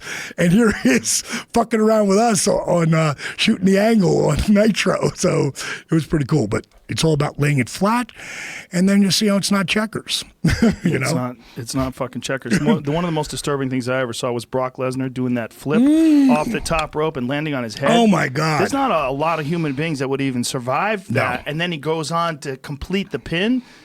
How the fuck did he not get knocked unconscious from that? And how the fuck did he not have permanent spinal injury from that? And he is 300 pounds at the time. I tell everybody, think what you fucking want about professional wrestling. You can't fake gravity. And that motherfucker was flipping in the air. I mean, he's the baddest motherfucker alive as far as I'm concerned. You can survive that. 300 pounds flying through the air, landing on the top of his neck. I mean, and you watched it. Watch this here. Watch this shit. Here it is. Look at the size Look of this how far motherfucker. he is.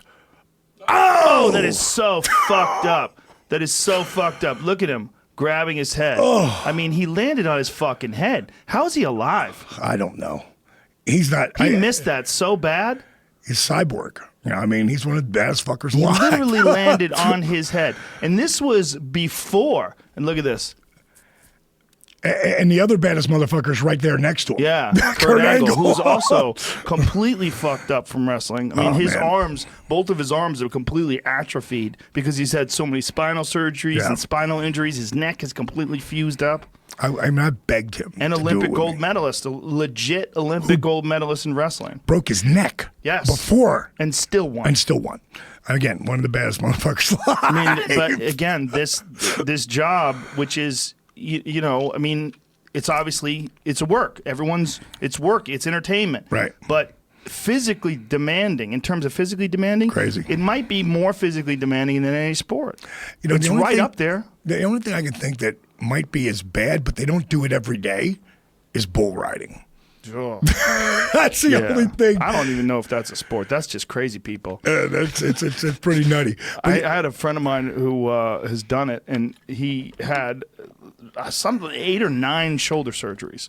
His shoulder was just shredded. It was just all these cut marks all over his shoulders. It just blown apart, and they stitched it back together, and blew it apart, and stitched it back together again. It's like, how about stop riding fucking 2,000-pound animals, bro?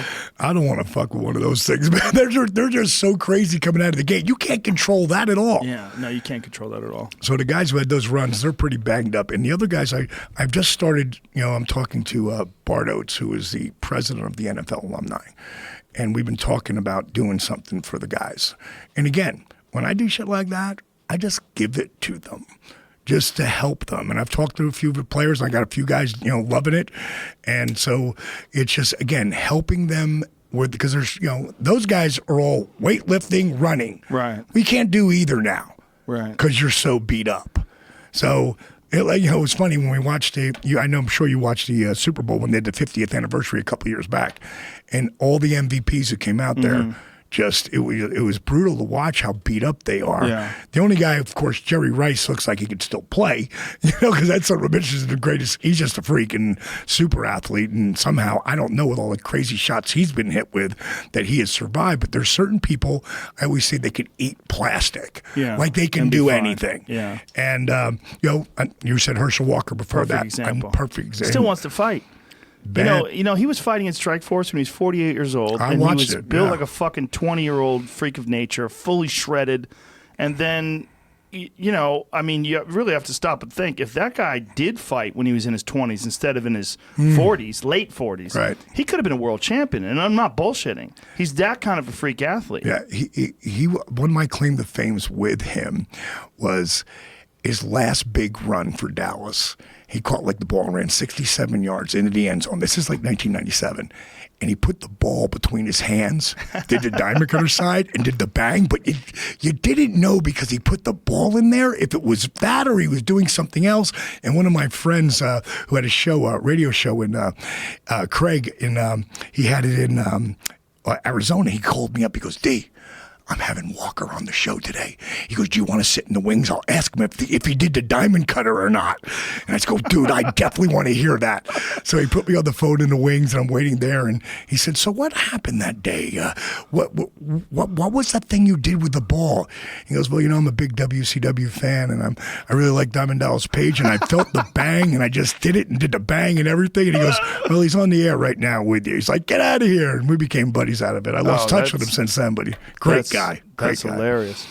What I think you're doing, and what I think one of the best benefits of yoga, and I'm sure the same with DDPY, is that you're connecting everything together. Whereas like yoga and sprinting and all these explosive exercise, it's building up the muscles. But what you're doing is you're tightening up all the joints. Right. You're tightening up the core and the joints. And this is the thing that people are missing, that a lot of people are missing that are really into fitness and exercise. They're doing all this explosive stuff, but what's connecting everything together is what blows out. Right. The knees, the ankles, the shoulders, the back. And this is something that's missing from a lot of people's workouts because it's not as glamorous, right? It's not like you do biceps, your buys get all pumped up. You do chest, you get all pumped up, you look great. It's a different thing. What you're doing is for overall body maintenance and health and just connecting all these parts together in a way that makes the whole unit stronger and healthier. And again, that's what I was saying. I'm stretching and strengthening. Just think about going over your head and reaching up. When I started class, I just had 175 people pay to be a part of a workshop that I do called Inspiration Meets Perspiration. And I guarantee them two things. I'm going to have them so jacked up. I'm going to have them so inspired. They're going to feel like they could run through the brick wall. And two, they're going to sweat their ass off. But let them meet it where they are on whatever level. So the person who might be 400 pounds and the person who's shredded over there can get a good workout at the same time, because I'm showing him how to do that modification over there, and he might even have a chair, and this guy I'm going, go deep. No, go deep. Now let me show you this. Now grab the ball, open it up, and then pull. But before I start one of those things, because there's people there who come because they heard it's yoga, right? Right. And I walk, I've got my mic on, and I'm walking, I go, if you came here for the yoga where you reach your arms to the heavens so the universe smiles back at you, and I drop my arms, I go, we won't be doing any of that shit today. What kind of yoga did you start with? Power yoga. I was starting Just with Bryan. power yoga. Yeah, So you never did like Bikrams or no, I've done everything. I've done Kundalini. Yeah, I've done all of them at least once just to try. Like, I respect yoga at a different level. Like, as much as any, like, what's really funny is like guys like Brian Kess and Shiva Ray, and there was my buddy of mine, Arthur Klein, did a movie called Why Yoga, and in it he gives me a camera, and it was the second time I went to Iraq. And I filmed all this shit and me with the guys, and then interviewing. I wasn't interviewing; someone else was interviewing him for me, and it got this great stuff. But in the beginning, I'm talking about how, like, I literally was interviewed when I wrote the book Yoga for Regular Guys, and it was smoking hot chicks and regular guys, because back then I meant TNA when I said it, and I never thought women would love the workout the way they do. And what was this year that you put this together? 2005. So I was interviewed by this guy from the Wall Street Journal, and literally he quoted me saying, when Kimberly had asked me if I would do the yoga, I was like, fuck that. I wouldn't be caught dead doing yoga. And he put in there, F dash dash dash that, I wouldn't be caught dead doing yoga. So that's in the beginning of the movie, right? So the yogis like hate me. But by the time it gets to the end, where they see like, I'm just putting a different spin on it. And I'm not trying to do what you're doing, but similar. Getting, as far as I'm concerned, more benefits. Now, when you say power yoga, for people who've never done yoga before, differentiate. Like, what does that mean when you say power yoga versus like something like Bikram yoga? Bikram is, to me, first of all, I don't want to be that hot. I don't want to be in a hot room. I want to heat my body up in the cold. So I don't want to put myself in a position where it's so hot that I can go farther than I've ever come before, because then I'm going to walk out into the real world. And then I'm not going to get that. I want to be able to get what I get in the real world. And there's like, I want to say, I don't know how many positions there are. Let's say there's 46 positions or whatever it is in Bikram. I think it's 28. No, whatever it is. I thought it was 27 or 20. I can't remember. I don't remember either. But either way, he trademarked that. so that like, and there was a Yeah, big. he lost that in court though. Yeah, but he, I thought he won, but who cares? I think Either he way, lost it, and on top of that, I don't think it was his to begin with. I think somebody else had put all those patterns together before him. now, and then probably so because again, it's Yeah, friggin' It's yoga. It's been around for thousands of years. But for me, what I do, like one time, Chris Jericho and I he came by my house in L.A. when I was living here, and we went out to the park, and he's like, "So what do? You do stand up one day, strength builder the next?" I go, "Chris, I do it different I do the same open and do the same close, but all the middle, I go, it's like a match, man. I'm making it up as I go along at times, and I'm improvising because I'm seeing what you can do, and then I'm going to take it different. If I see you can really go, well, I'm going to push you to a different level that I go to. If you can't, then I'm going to back way the fuck off because I don't want to burn you. I want you to. I did it with Tito. Tito Ortiz, one time, he'd written something in Sports Illustrated, interviewed him. And I had met him at a strip joint in Vegas. And he was the man in UFC at the time. And he wanted to go. They weren't making any money. You remember back in the beginning when they weren't making any money. And he wanted to go to where we were, right? And I was like, dude, here's what I really feel. This shit you're doing is building crazy momentum. I go, we're at the top of where we're going to go right now, and it's so cyclical, at some point it's going to fall out. I said, it's a whole different thing than what you're doing. I know you appreciate it, which I'm super excited about, but bottom line is, man, stay where you are. And he's saying this in the SI interview, right? Mm-hmm. So I still had his number, and I called him up, and he answered the phone. I'm like, hey, Tito. Like, hey, DDP. I'm like, hey, man, I saw what you said, and you told the story exactly, because I talked him out of it, like trying to go, and told him, no, stay where you are, dude. You're about to have a hell of a run.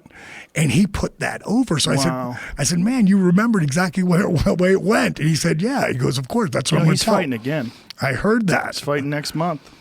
I went down and worked out 2 with months, November. Yeah. I worked out with him after he did his back surgery. He's had a bunch of back surgeries. Well, the first one. Yeah. The first one, I worked with him. And I'm figuring, this is Tito Ortiz, man. I'm going to freaking push him to show him how this will strengthen him. Then after that, he wouldn't do it. And I finally pinned him down. I go, Tito, why didn't you do it again? He goes, it was too fucking hard, bro. I'm like, dude, you say that? You're one of the baddest fucks alive. How can you?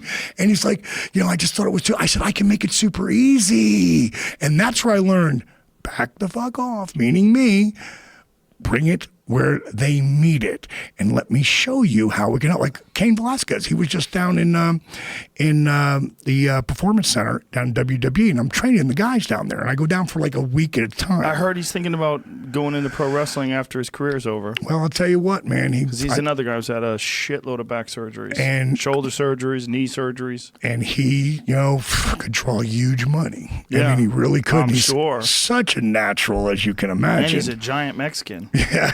How many of those are there? Yeah, right. That doesn't really exist like that. First ever Mexican heavyweight champion in tremendous combat sports. No, I watched it, man. He's one of the greatest of all time, if not the greatest. His body couldn't keep up with his mind. Right. His mind was so physically tough. I mean, he was so mentally tough that his physical body would start falling apart. His knees, his back, his shoulders. It's just, when you watch that guy train, I mean, he trains like nobody. Him and Daniel Cormier would just go to a fucking war. Man, I'm so happy for DC. I mean, he's awesome. He's on Thursday.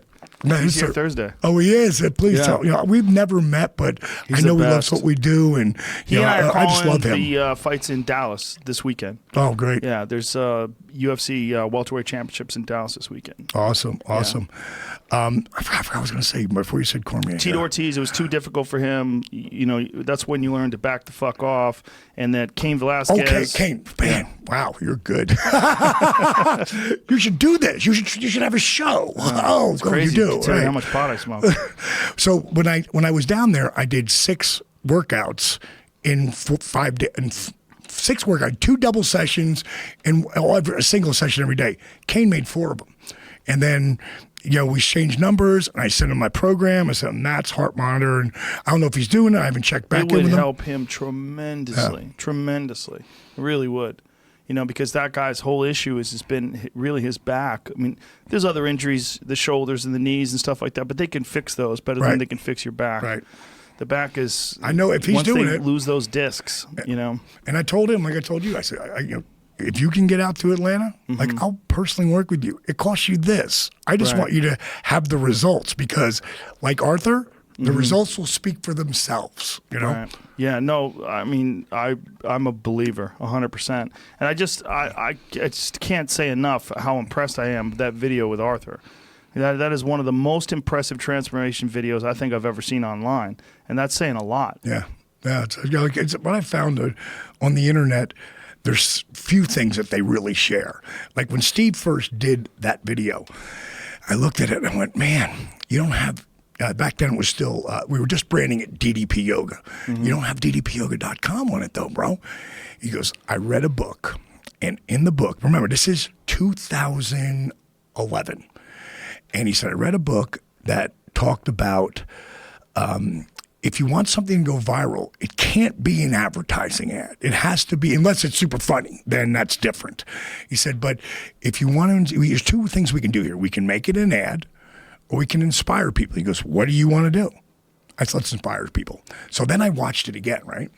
And then I'm watching it and I go, fuck, I'm a yogi in there. So I called him up and I go, bro, I don't want to be, I mean, I love yoga, but I want to go for the You're people. doing your own thing. Right. And he goes, all right, I just want you to think about this. And this is why Steve is like an Ivy Leaguer, graduated from Cornell, like super smart, was literally on his way to being a top guy at IBM and thought, fuck that. I don't want to do that. I want to inspire people. So he is the only guy that I know is self-taught 100%, how to edit, how to produce, how to do everything. And Resurrection, Jake the Snake, when you see it, you'll know. That's his baby. That video is his baby. So he said, just imagine this, all right? Yoga is going to want to take credit for all of this. Even though it's our shit and it's different, it's still, a version of. He said, that'll end up on every yoga studio wall ever. And that's what helped it go viral. So remember he said that in the video that he'd been turned away? Right. Because he needed the chair. They didn't have any such thing. They don't know how to incorporate that into their flow. Right. I do. So you figured out the chair as a balancing tool. And we have some where people are just sitting down and we have like beginner, but by the time you come into my class, like when I'll go do a class and I'll be back. So let everybody know Tuesday of next week I will be doing a class at DDP Yoga Performance Center. And it'll be jammed. You won't be able to fit enough people in there. But there'll be people with chairs. And there'll be people without them, and the energy will be insane because I've got you counting, and you'll see, like, grab the ball. Now grab a hold and work your back and buys here, and pull. Deep breath. 3, 2, 1. I'm engaging everything. Now, negative rep. So you're engaging again. Again, I want to get your heart rate up there and keep it there. What did you do before you were pro wrestling, when you were 35? I was running nightclubs. I was in a nightclub business since I was 17. They actually had me bounce. They didn't know how old. They didn't know I wasn't old enough because I was 6'4" and like 180 pounds, but I was tall. And I started bouncing when I was 18. Once they found I was 17, and get the hell out of here. You're not old enough. But I came back when I was 18, and then I was bar backing and bartending, and I was running. I ran a small rock and roll joint at 22 and a half years old. And then I went to Houston. I lived down there for a while, and honky-tonk scene was insane. Then I came back for a wedding, and there was a place in Asbury Park, New Jersey, which is where I'm from, the Jersey Shore. It's really funny. I always tell people this. From the same Jersey Shore area, me and Bam Bam Bigelow, who's a future Hall of Famer, to me, he should already be in, Danny DeVito, Jack Nicholson, John Bon Jovi, and Bruce Springsteen, all from that like same Jersey Shore area. But I came back for a wedding, and there was this club opening up. And so I went in there and I talked to the guy, and he goes, well, I need a head bartender. I said, I won't be a head bartender, but I'll be a general manager. And I'll get behind the stick 2 days a week. But this place was huge, like 12,000. Get behind the stick? The bar. Get behind the bar and bartend. On slower nights, Get behind the stick. Get behind the stick. Okay, I get it. The beer stick. Right. Well, yeah.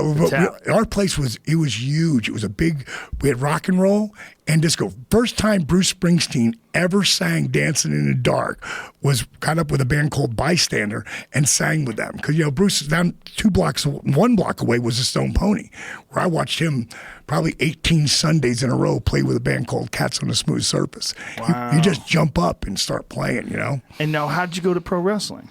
So I was running a club. I tried it when I was 22. That was right before I started to actually get a chance at running a club. I had 3 matches. I sucked. I torqued my knee. And when I was 12 years old, I was like, I loved football and hockey. Like, in my mind, I'm going to play defensive end for the New York Giants. That's my mind at the time. But then I walked out, got hit by a car, my face bounced off the hood, and I flew 42 feet from the point of impact. Jesus Christ. No such thing as rehab in 1968. So they wouldn't let me play football or hockey, but here's the 2 sports They you can just play. decided you were broken. They're like, you can't get a doctor to sign for you, and they weren't going to sign for me. So they gave me 2 choices, baseball and basketball. I suck at both. And baseball, you got to have somebody. Yeah. Basketball, you don't. And I didn't even make the team in 7th grade, and I didn't give a fuck because I didn't really like it. When you say you got to have somebody, what do you mean? You have to have someone to throw the ball back and forth with. Oh, I see. You got to have 9 guys. You got to, Right. at least 7.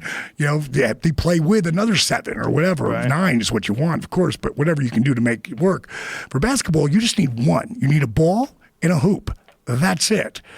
And 8th grade, I sat on the bench, and I'd never sat on the bench ever. So I thought, that's never happened to me again. And it taught me the greatest lesson. It taught me that summer, I played every day, all day long, 5 hours a day minimum. When you're by yourself, layups, hooks, foul shots, whatever, and then the games pick up. In the beginning, I didn't get picked up, until the end, maybe. And then as time went on over that summer, it kept getting better and better and better and better. My freshman year, I started and we went undefeated. By my sophomore year, I was playing varsity. So I realized that work ethic equals results. So that was the huge lesson I learned from that. So now I'm 23 years old, and I hurt my knee, and I'm going to take some time off away from the dream of being a wrestler, and I get caught in the booze, the broads, and the party. Because it's a Booze, broads, and the party. Destroyer of men. And I was lucky that I had a way of parenting myself, like getting into that whole party scene, which I did, but slowly I kind of backed myself out a little bit each year. And I've got this club in Fort Myers, Florida at the time. And this one I actually own a little piece of it with my buddy Tony Cafaro and a couple other guys. And one night I'm in the office, and we had a camera at the back door and a camera at the front door. And this place would hold legally probably about 600 people. We got 1,000 in there. And I'm looking at the camera as the person walks and looks just like Jake the Snake Roberts. I'm a huge fan of Jake Roberts. So I friggin' run out the outside of the building, come around, because I don't want to walk through the people. And I go to this girl, Judy, at the front door. I go, did a guy just walk in here who looks like Jake Roberts? She goes, yeah. She goes, I think it's him. So I practically go running in there like a huge mark. And when I see him, I slow down.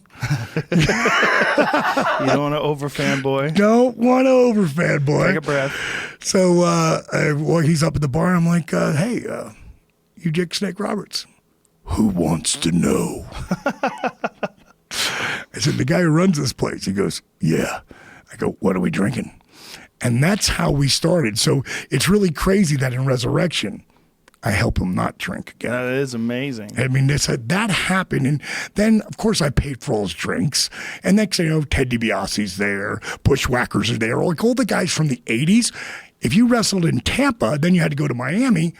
Well, Fort Myers was the perfect location. So they had seen all these different these boys coming through there, right? So I did all my own radio commercials back then. So back then I might be like, Thursday, hot legs. And then I might throw in, oh yeah, dig it, don't miss hot legs, yeah. Ooh, thinking. And people didn't know if it was Randy or Hulk or Jesse or whoever. And I never told anybody, right? So they do this interview on The Voice, because this is Fort Myers. It's called the Party News Network. My buddy Kevin, yeah, we're going to do a spot on you on the news network. I'm like, okay. So they film me in my 62 pink Cadillac. They film me at the studio. You had a 62 pink Cadillac? Convertible. Ooh, It was baby. It was the first divorced wife I never had. Oh, what a car. Oh, I just What'd saw you do one go with by. that? I eventually sold it because you're constantly putting. I drove it all the time. Oh, I loved it. Though. that's one you're supposed to keep. I know. 62 I'm getting pink one. convertible. It was badass, man. There's another Bruce Springsteen song. Dude, What a fucking great song that was. Oh man, the best. We actually at that club gave away. It was like a '68 pink Cadillac convertible. You got It was a picture of a 62. Try 62 pink Cadillac convertible There's on a- Google. It's probably a picture of his. There's a picture of me with 3 smoking hot diamond dolls in my Harley. It's got to be somewhere on there. There it is. There it There is. it is. Look at that fucking car. Is there any other pictures where you can see the front of it? There's it. There There's it is. shot. Oh, what a car. No, that's not it. But that's a 61. Yeah, that's a hard top. There, Yep. That's an older. It's got to have the wings that's a on the newer bottom. one. Go to that last one that you just went to. Oof, look at that one. Beautiful, What is that man. last convertible one you went to? One before that. Oh, that's like a 56. That's No, a the one where you see the 61, I grill. think. It's great. That's a 59. That's my That right there. favorite. Look at that. That's a 70, right? Yeah. Oh, yeah, 70. That's badass. Look at the fucking car. God damn, they made some cars. Go back to that shot of me on the whatchamacallit there. It's so funny because back then there is like that. There is no joke. I just remember. How old were you here? Right there, I am 31 years old.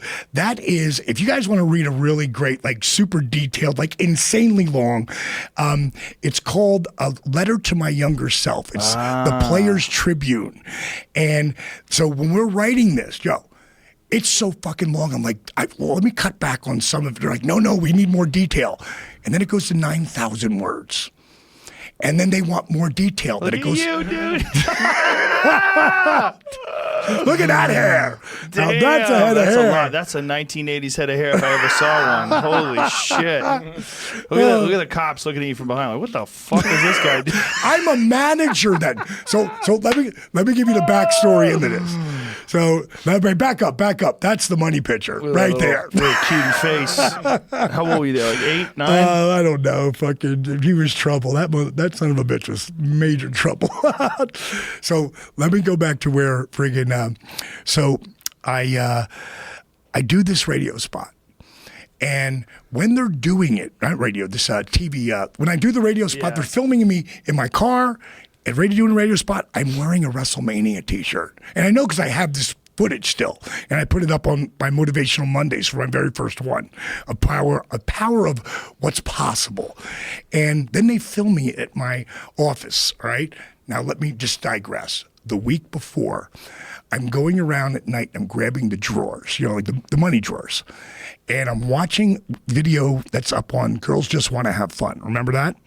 With Cyndi Lauper. Sure. And it had Captain Lou Albano on it, who's like one of my favorite managers ever. Super character, did a bunch of movies. Lou was just super friggin' fun to watch. He's in that video. And I'm picking up the drawers, and I'm not talking to anybody but myself. And I say, there he is. There he is. Captain Lou with the rubber bands and the beard. I remember that. God. So I look up at that video and I go, Rockin' Wrestling. I should have been a part of that. And I walk into my office. Now, other bartenders are going to come in and count their drawers right now. And Smokey comes in, my head bartender, and he goes, Paige J. Because my real first name is Paige Joseph Falkenberg. And my dad, yeah, right. That name's never going to draw any money in professional wrestling. Yeah, Paige Falkenberg is going to tough sell. Exactly. And Diamond Dallas Page, that makes sense. It worked, right? But my dad's page 1, and he said, I'm freaking, you're page 2. And I'm like, no. As a little kid, he said he didn't like that. So Dallas Cowboys was my team that I loved the most when I was a little kid. I don't know, because of the stars or whatever and Landry and all that shit. And he ends up nicknaming me Dallas. So I always loved that name, so I just put them together and kind of created it, right? So I tried that as handsome.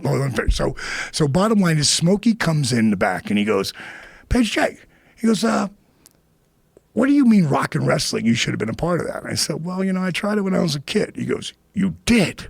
What was your name? I said, Handsome Dallas Page. And he went, oh, you can forget about using that gimmick anymore. And everybody laughed, you know. And now we're drinking. It's after hours, right?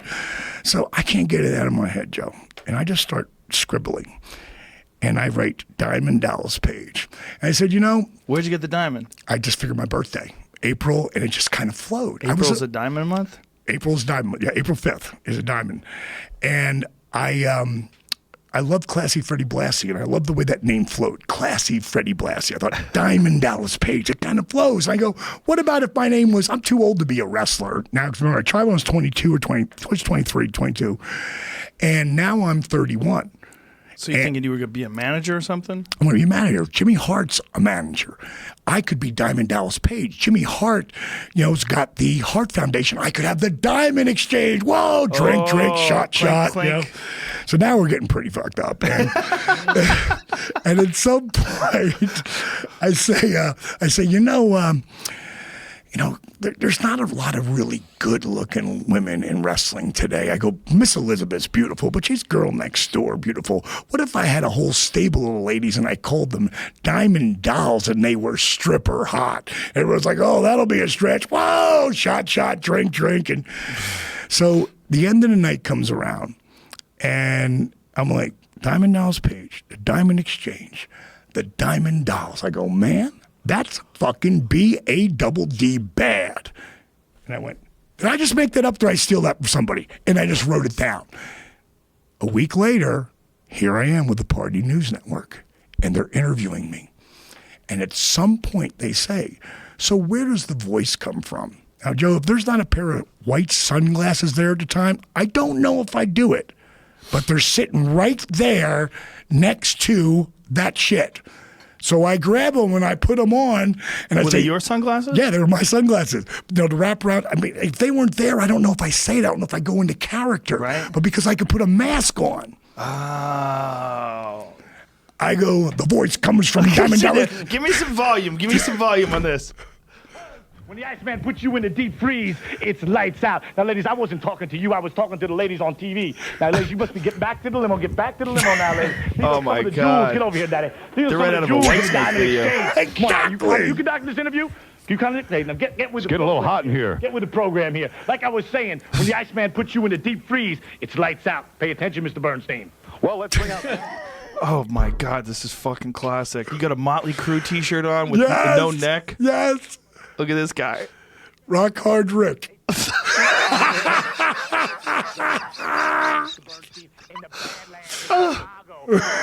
And then Jack Bernstein has his own show in Jersey as a podcast on country music, but he was a big jock for a long time. Great pipes. Oh, listen. Oh, this is hilarious.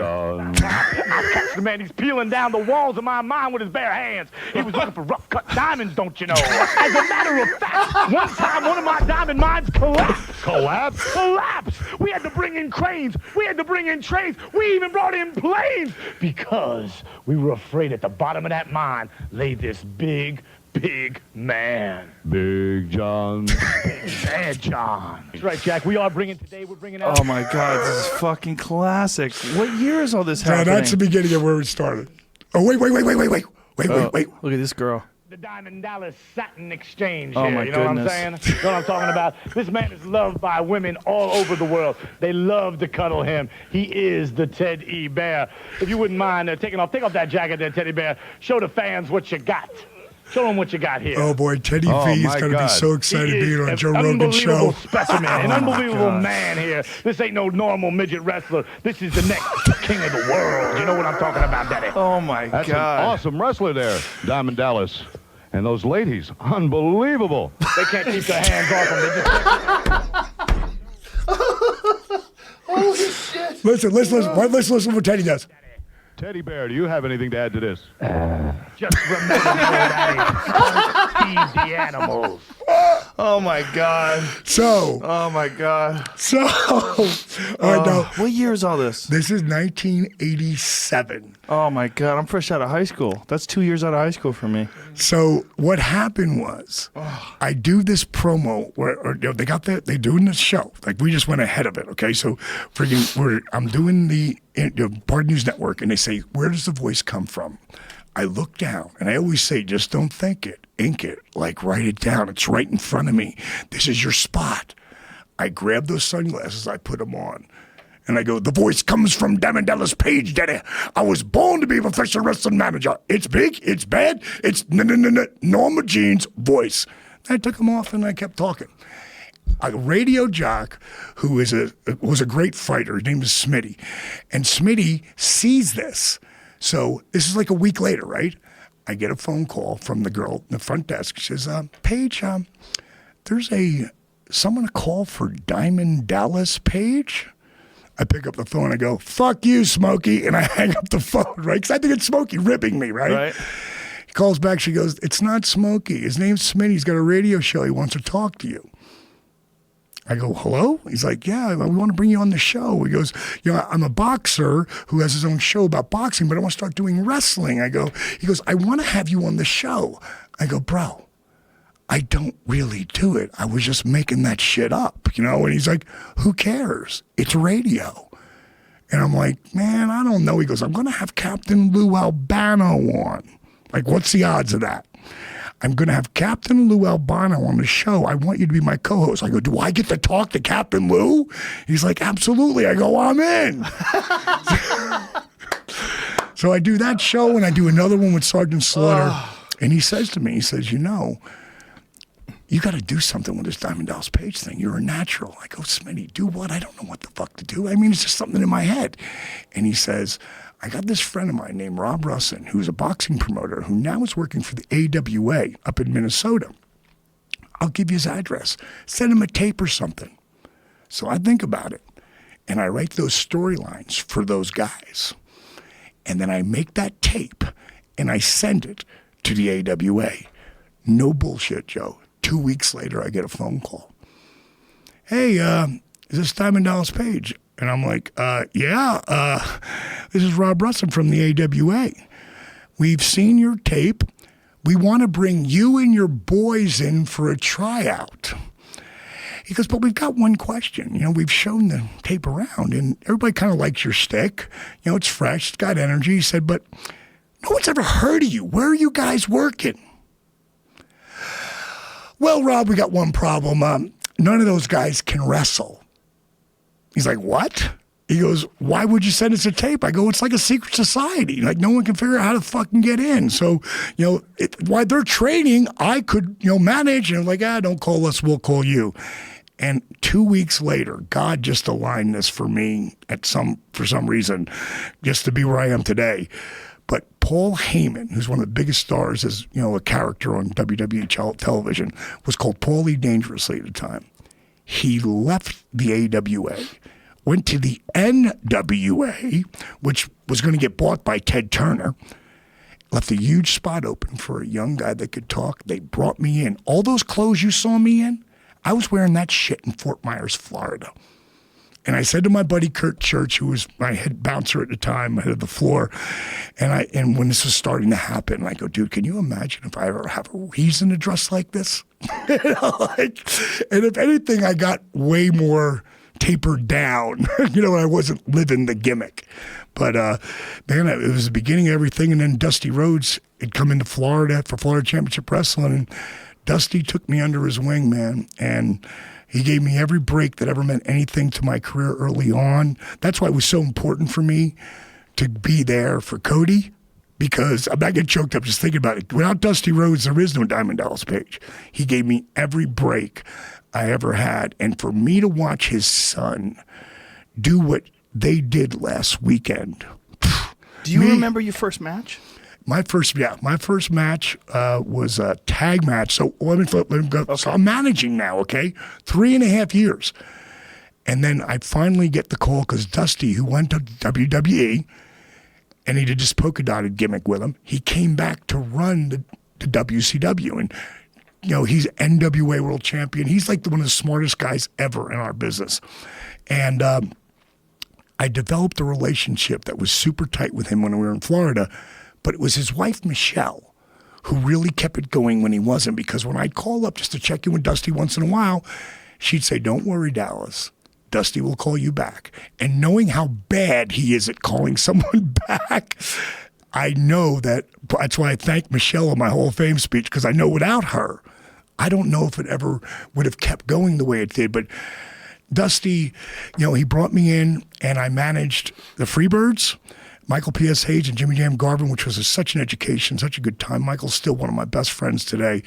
And I helped Scott Hall, who was Big Scott Hall, come in, changed his entire look from blonde hair and a big rollless mustache, had him dye his hair jet black and give him this brush cut beard that like nobody had, the 5 o'clock shadow, and no one knew who the fuck he was.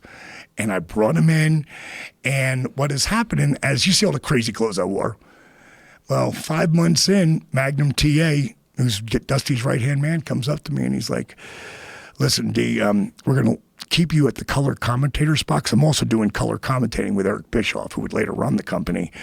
And he said, we can't let you manage anymore. I'm like, what? What'd I do wrong? He goes, it's not anything you're doing wrong, bro. He goes, you just speak with the hair and the rap and the dolls and those crazy clothes. He goes, you're taking too much attention away from the boys, and they're the ones who draw the money. And I was like, so fuck, are you telling me, Magnum, that I'm too over the fucking top for wrestling? And he goes, as a manager, kinda. He said, but what we should have done is put you in a pair of tights and boots and see if you could do this shit. I had 7 months left on my contract, bro. I said, fuck this. I never got in this business to be a manager. I wanted to live the dream. Well, I'm going to do it. And I went down there and they beat the fuck out of me. Now, did they teach you how to do it first? No, what they do is they blow you up. This is how it was. Not done. The NXT is different, like down their performance center. But the original power plant, one of my another mentors was a guy named Jody Hamilton, who was the assassin, and he really taught me a lot. And so did this guy Sarge. But in the beginning, they want to run you off. So they want to see if you'll quit. Oh, absolutely. They'll try to get you to quit. It's a different level of SEAL training. Like you're going to do 50 Hindu squats where you're asked to, bucket and up again. Yeah. And then you're going to do 10 push-ups. And then you're going to do 50. And then 10 and 50 and 10. And by the time you get to that third 50, if you're not in shape, you're screwed.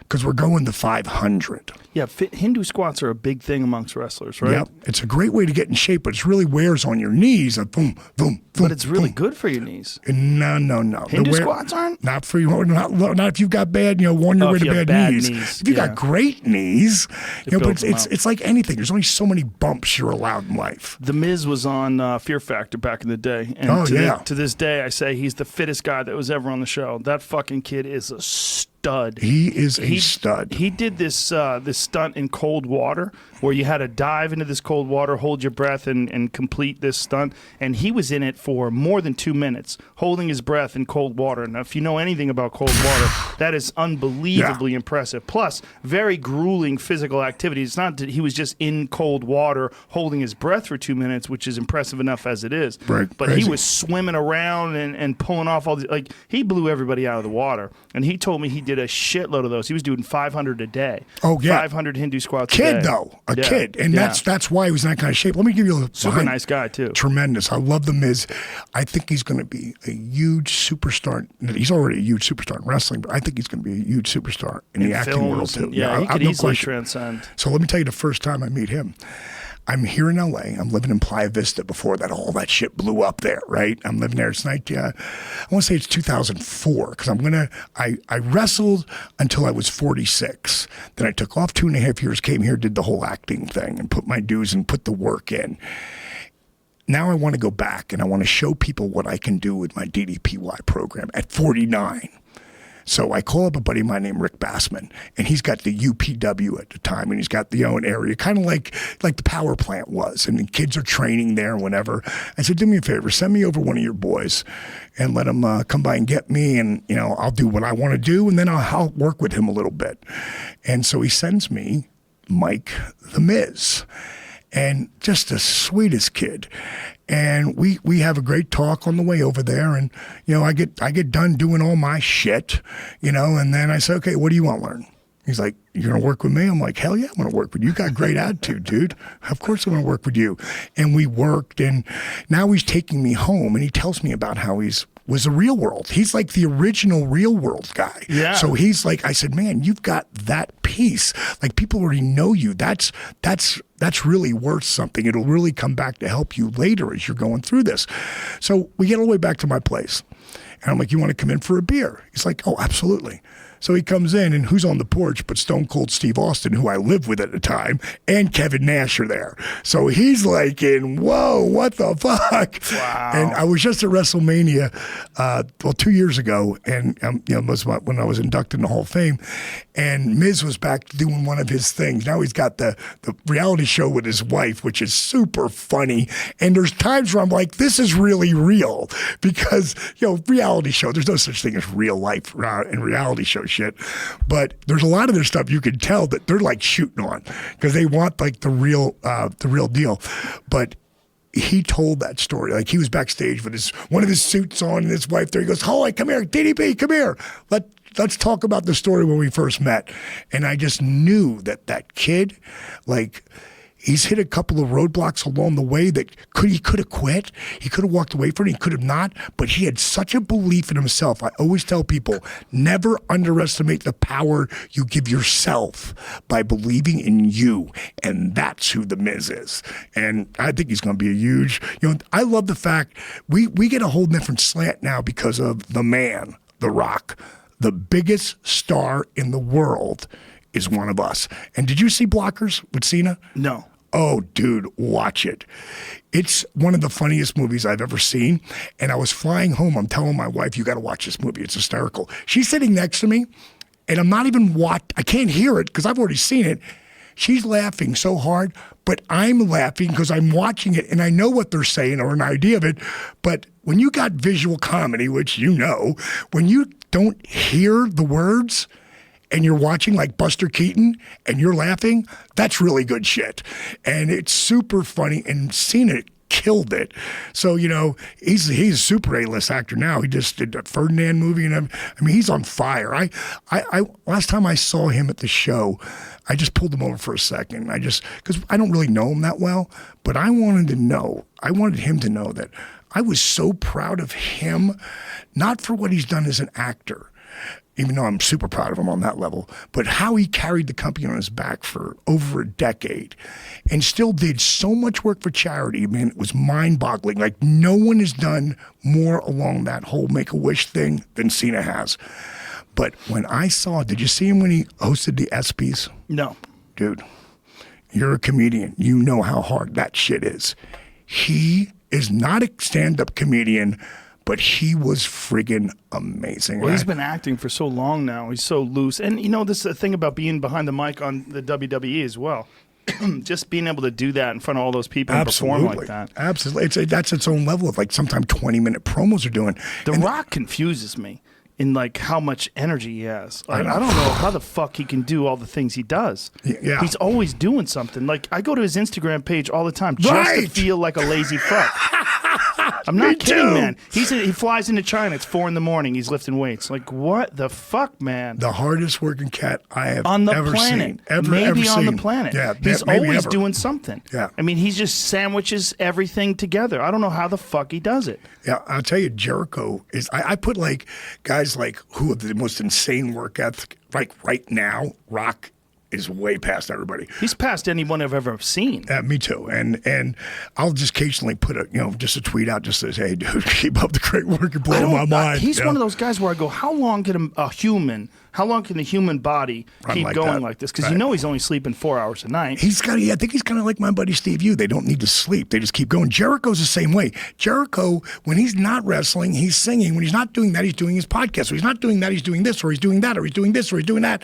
And like he flew in, they friggin' private jetted him into the All-In deal and didn't even know. I don't like to know. I want to be surprised. And they shot this angle with Kenny Omega, who's one of the like premier superstars in our business right now. And they did him and Jericho at 47 sold out the Tokyo Dome, 47,000 people in January. His match, they wrestled for, the entrances, everything were 48 minutes. They wrestled for 37 minutes. He's 47. Well, he jumped on a plane while he's touring. They flew him in. He put a mask on. You thought it was one guy. He pulls the mask off after he drops Omega.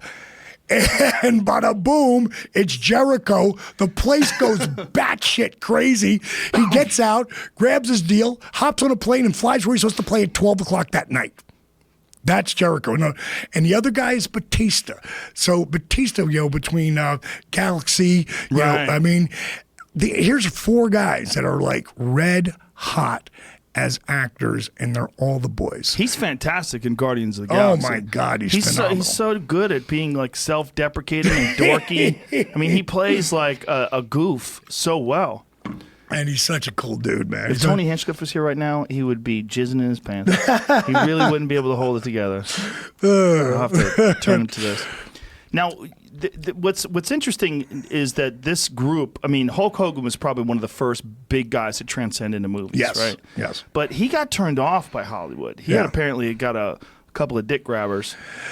I don't know what the real story is, but I'll That's tell you what, of all the guys that I know, like I'm super supportive of Hulk because he was super supportive of me. He's a great guy. Oh man, and he right now, he finally got back. They finally brought him back in WWE, which I was super excited about because to me, going in the Hall of Fame without Hulk being in there, it was kind of like pull up the video of me interviewing Hulk Hogan for Spike TV. I got a chance to interview him for Spike TV back in the day when he was Spike TV went into the wrestling business for a little bit. Sure. And, I helped that. I helped them do that because I was one of the names that brought. Yeah, that's when I was wrestling. So for me as a kid, I mean, I was a giant fan of Jimmy Superfly Snuka and Bob Backlund, all that when I was in high school in the early '80s, and Hulk Hogan. So for me to get a chance to interview Hulk Hogan, it was.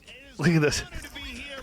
Greatest professional wrestlers of all time, sports and entertainment, huge personality, the one and only Hulk Hogan. We share a birthday, Welcome aboard, sir. How Do are you really? Thank you, my brother. You know, to be here with Joe Mania and Dana White, it doesn't get any better than this, brother. These guys are going to war out here. It's unbelievable. Now, you've been to some MMA fights before. Are you a UFC fan? Oh, I'm a huge fan, my brother. I sure am. Now, I understand that you have recently announced a partnership with TNA Wrestling and its president, Dixie Carter, and you're going to be moving to Spike TV. We're going to see some Hulkamania on Spike TV. Tell us more about that. Well, you know, brother, tonight I got a ton of energy, and I'm partners with Spike. I'm partners with Dixie Carter. I'm partners with TNA, and we just got the green light, brother, on January 4th. TNA Impact, we're going wide open. We're going head-on-head. We're going to battle with the WWE. Monday night, January 4th, Hulk Hogan and TNA, we're coming after everybody. We're coming after everybody. Now, I understand that you recently released a book. You've done a wrestling tour in Australia. When are we going to see Hulk Hogan wrestle in TNA? Well, brother, I'm going January 4th. Like I said, Monday night. We're going to war, TNA Impact, but you never know. I'm going over there to take over. The Maniacs are coming. All the TNA stars are going to be there, and you never know when the old man with the yellow boots might just step in that ring, brother. Hulk Hogan is coming back, ladies and gentlemen. TNA Wrestling, live on Spike TV. Hulk's here for the fights. You know you want to watch him on TV. What you gonna do, brother, when the UFC runs wild on you? What are you gonna do? That's the good question. Thank you very much, sir. You had the Gene Okerlund spot, brother. You ever I met was like Gene? a little kid there. I was so happy. You ever met Gene Okerlund? No. Oh, man, one of the nicest guys on the planet. But the Hulk, I mean, when I got to do my stuff with him, because we not only did the Malone stuff, with me and Malone against Rodman and Hogan, but the next month they come in, and because we shot that angle on the Tonight Show, and the next month they go in, Hogan and Bischoff, and they run Jay off the set. I come in from the wings, not Hulk on his ass, and it's me and Jay Leno against Hogan and Bischoff. you fucking Jay Leno holding the Hulk down. Oh, God. Look at Hulk putting him over. Look at Hulk putting him over now. Oh, my God. That is hilarious. Oh, that is so funny. Jay Leno is holding the Hulk down. Yeah. And he grabs his hair. Oh, Jesus Christ. Look at him. This is so ridiculous. Oh, God, it was. But, it was so much fun because I'll tell you, Leno. And another guy, I mean, he came and worked out with us, and he didn't spend as much time like Malone did because Malone's like a super athlete. Right.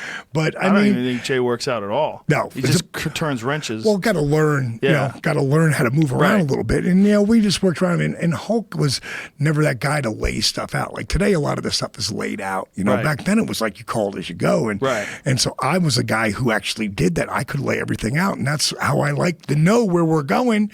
And I'm still going to talk to you the whole time. Right. But, bottom line is, Jay just working him through it. And it was a lot of fun, man. Well, when Hulk Hogan was in Rocky III, I mean, that was huge. That was fucking fantastic. That was huge. And then you also got to see how goddamn big he is. Right, next to when Sly. you see him next to Sylvester Stallone, you just go, whoa! When he picks Sly up by his neck. Right. And you're like, holy shit. And then, when they go through the whole thing, when after it, Hulk is like smiling and laughing with him, and Stallone was like, oh, okay. Rocky was like, oh, all right. Like, you're a little rough out there on me. He's like, that's what it is, brother. One of the greatest moments ever, That was a great moment in film. It's awesome. I mean, I love that. That was a big moment in film, too, for a lot of people that thought, like, pro wrestling is fake, right? It's like, well, there ain't nothing fake about that. I mean, it's entertainment. But if you don't think that's fucking difficult to do, like, look at the size difference. Right. Jesus Look at Hulk. Christ. He looked like $1 million there. He did. He looked fantastic. Yeah. He was like, it was just super good to me. And when he picks him up over his head, is there a video of this? See if you can find video of it. Because when Paulie's going crazy and he's having a heart attack. Oh, I love that. Oh, my God. That was a great fucking scene. You know what I love about Sly? He's the perfect example of everybody counting him out, and he's fucking stronger than ever again, He's like, yeah, we're going to move around a little bit. Come on, I'll hit you a little bit of this. Little Hulkamania music there. Look, he just fucking Boom. slapped. That was snug. Well, Stallone was so slim and trim back then. Yeah, right? It's kind of hilarious that he was playing a heavyweight champion because he's not a big guy. No. He really is more like a middleweight. But Hogan was, I mean, he wouldn't even be able to, and back in these days, wouldn't even be able to make the UFC's weight limit. UFC has a 265-pound cutoff for whatever reason. Really? Yeah, there's no super heavyweight division in I didn't know MMA. that. Yeah, there's a super heavyweight division. It's possible, but the UFC's never implemented it. Right. So it's been sanctioned. There's a 265 and above, but the UFC's heavyweight division has a cutoff. Right. And a bunch of guys have had to cut weight. Brock's a big example. Sure he is. Brock had to cut weight to make 265. Francis Ngannou, Tim Sylvia, a few guys have had to actually cut weight. Mark Hunt cut weight to make 265. Yeah, Mark's not walking around He's a anywhere near. fucking tank. 5'10", 290. Just fucking jacked. Bad. He's all bad, man. It's a bad man, Mark Hunt. Yeah, absolutely. But I love about Sly, like, you go back to, and a lot of people don't know that story. I'm sure you do.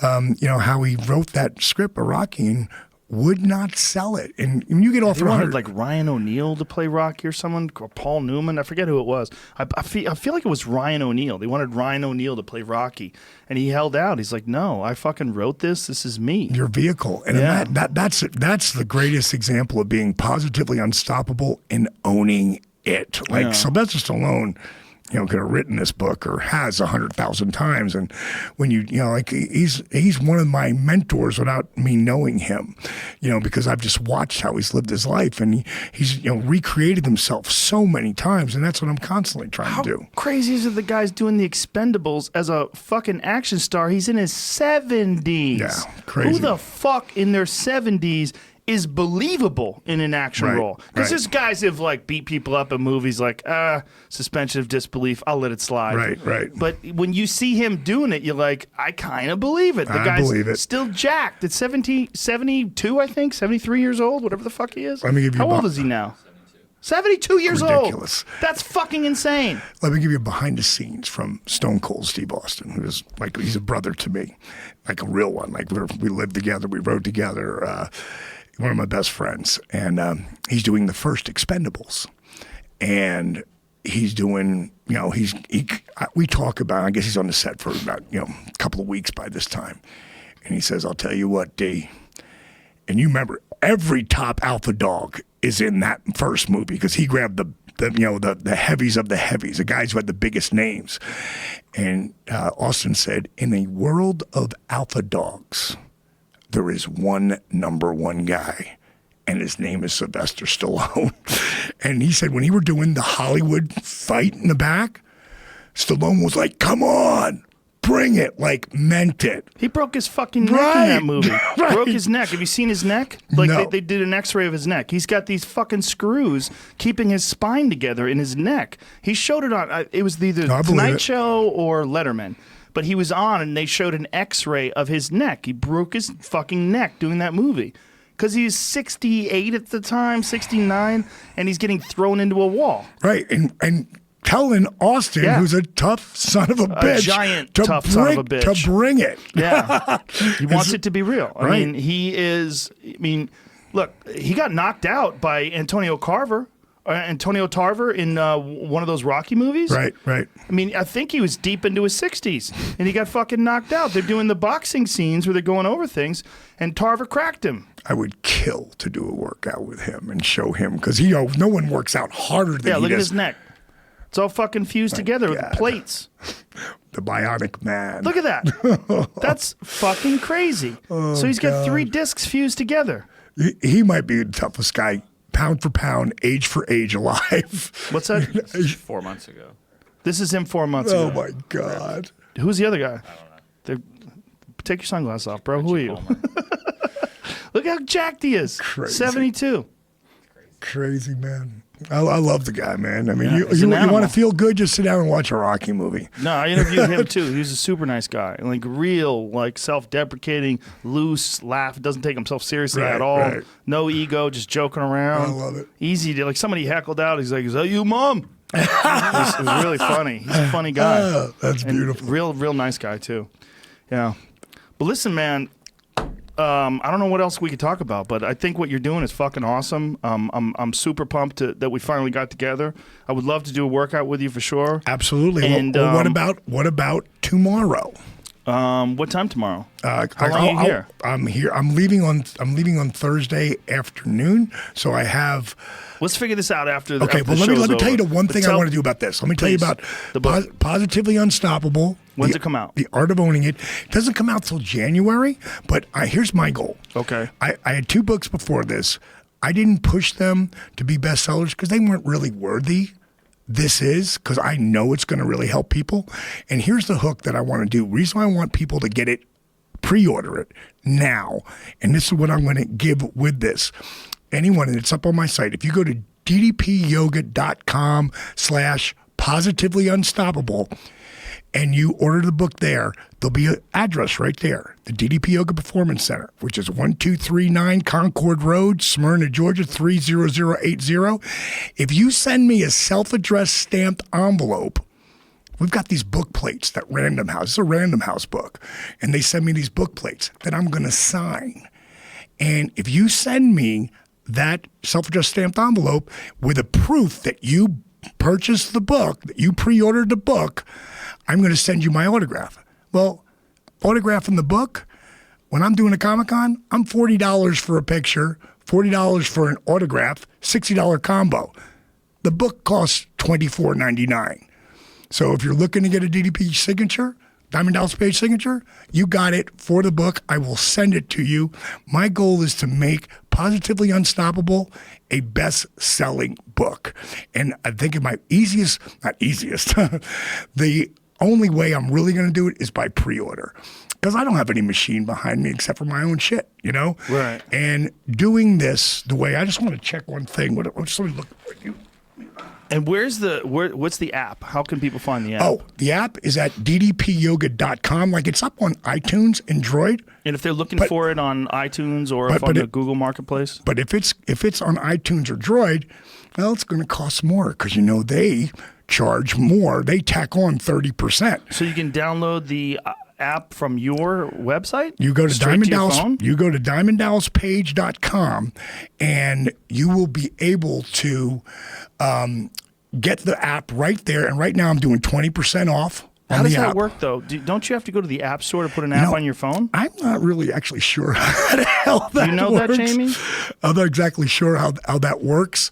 But I just know if you go to ddpyoga.com, it's going to be cheaper, and then you can get it for a month, 3 months, a year, whatever. The deal is there. They'll figure it out. The one thing I do want to mention to you is, and maybe we can come back when this gets released and talk about this. Okay. But I've got a new documentary coming out. You've already seen Jake's, and I know you're going to love The Resurrection, Jake the Snake. And if you want to see that, we just took it off of Netflix. It's only on iTunes. It's like 99 cents. It's absolutely, you're looking to inspire, everyone has some sort of addiction in their life, whether it's their uncle, their father, their sister, their brother. They're somewhere around it. I've had so many people come up to me, and so many people have come up to Jake and say, that movie changed my life. People come up and say, I'm 3 months sober. I'm 2 years sober. Like, that movie changed my life. And Jake, doing the program, it gave him a way to get wins, meaning like going from 307 pounds to under 300, then to 270, then to, and so forth. But being able to move more and be able to feel better. So Resurrection gives you that inspiration. And you just watched Arthur's video. Well, Jake's movie, The Resurrection Jake Snake, you're going to laugh. You're going to cry. Most of all, you're going to be inspired. So the new documentary we got coming out will be out sometime in 2019. Well, I'll talk to you before it comes out. And it's called Relentless. And it goes from the day that Kevin Nash blows my back out, and like I said, he didn't do it. It was my body just finally blew out. He's always trying to protect me and vice versa. But when I blew my back out to where we are today, we have actually, take out the wrestling shit, we have 16 years of footage of this entire journey, up and down and how we became, with the program, an 8-year overnight success. And this is one of the most inspiring movies I know anybody will ever see. And that'll be out this year. And that's really it. The app is at ddpyoga.com. If you want to get the book, if you want to pre-sale, go to ddpyoga.com/positively unstoppable. And like I say, I would love to send you We'll put all this shit up copy. on Twitter too. Awesome, and we'll put the man. video for Arthur on Twitter too, because it's fucking fantastic. Thank you so much. Thank you, brother. Thank you very All much, right, man. let's It get was in our awesome. I'm tub. glad we finally did this. Awesome. Bye, everybody. I had to piss so bad, but it was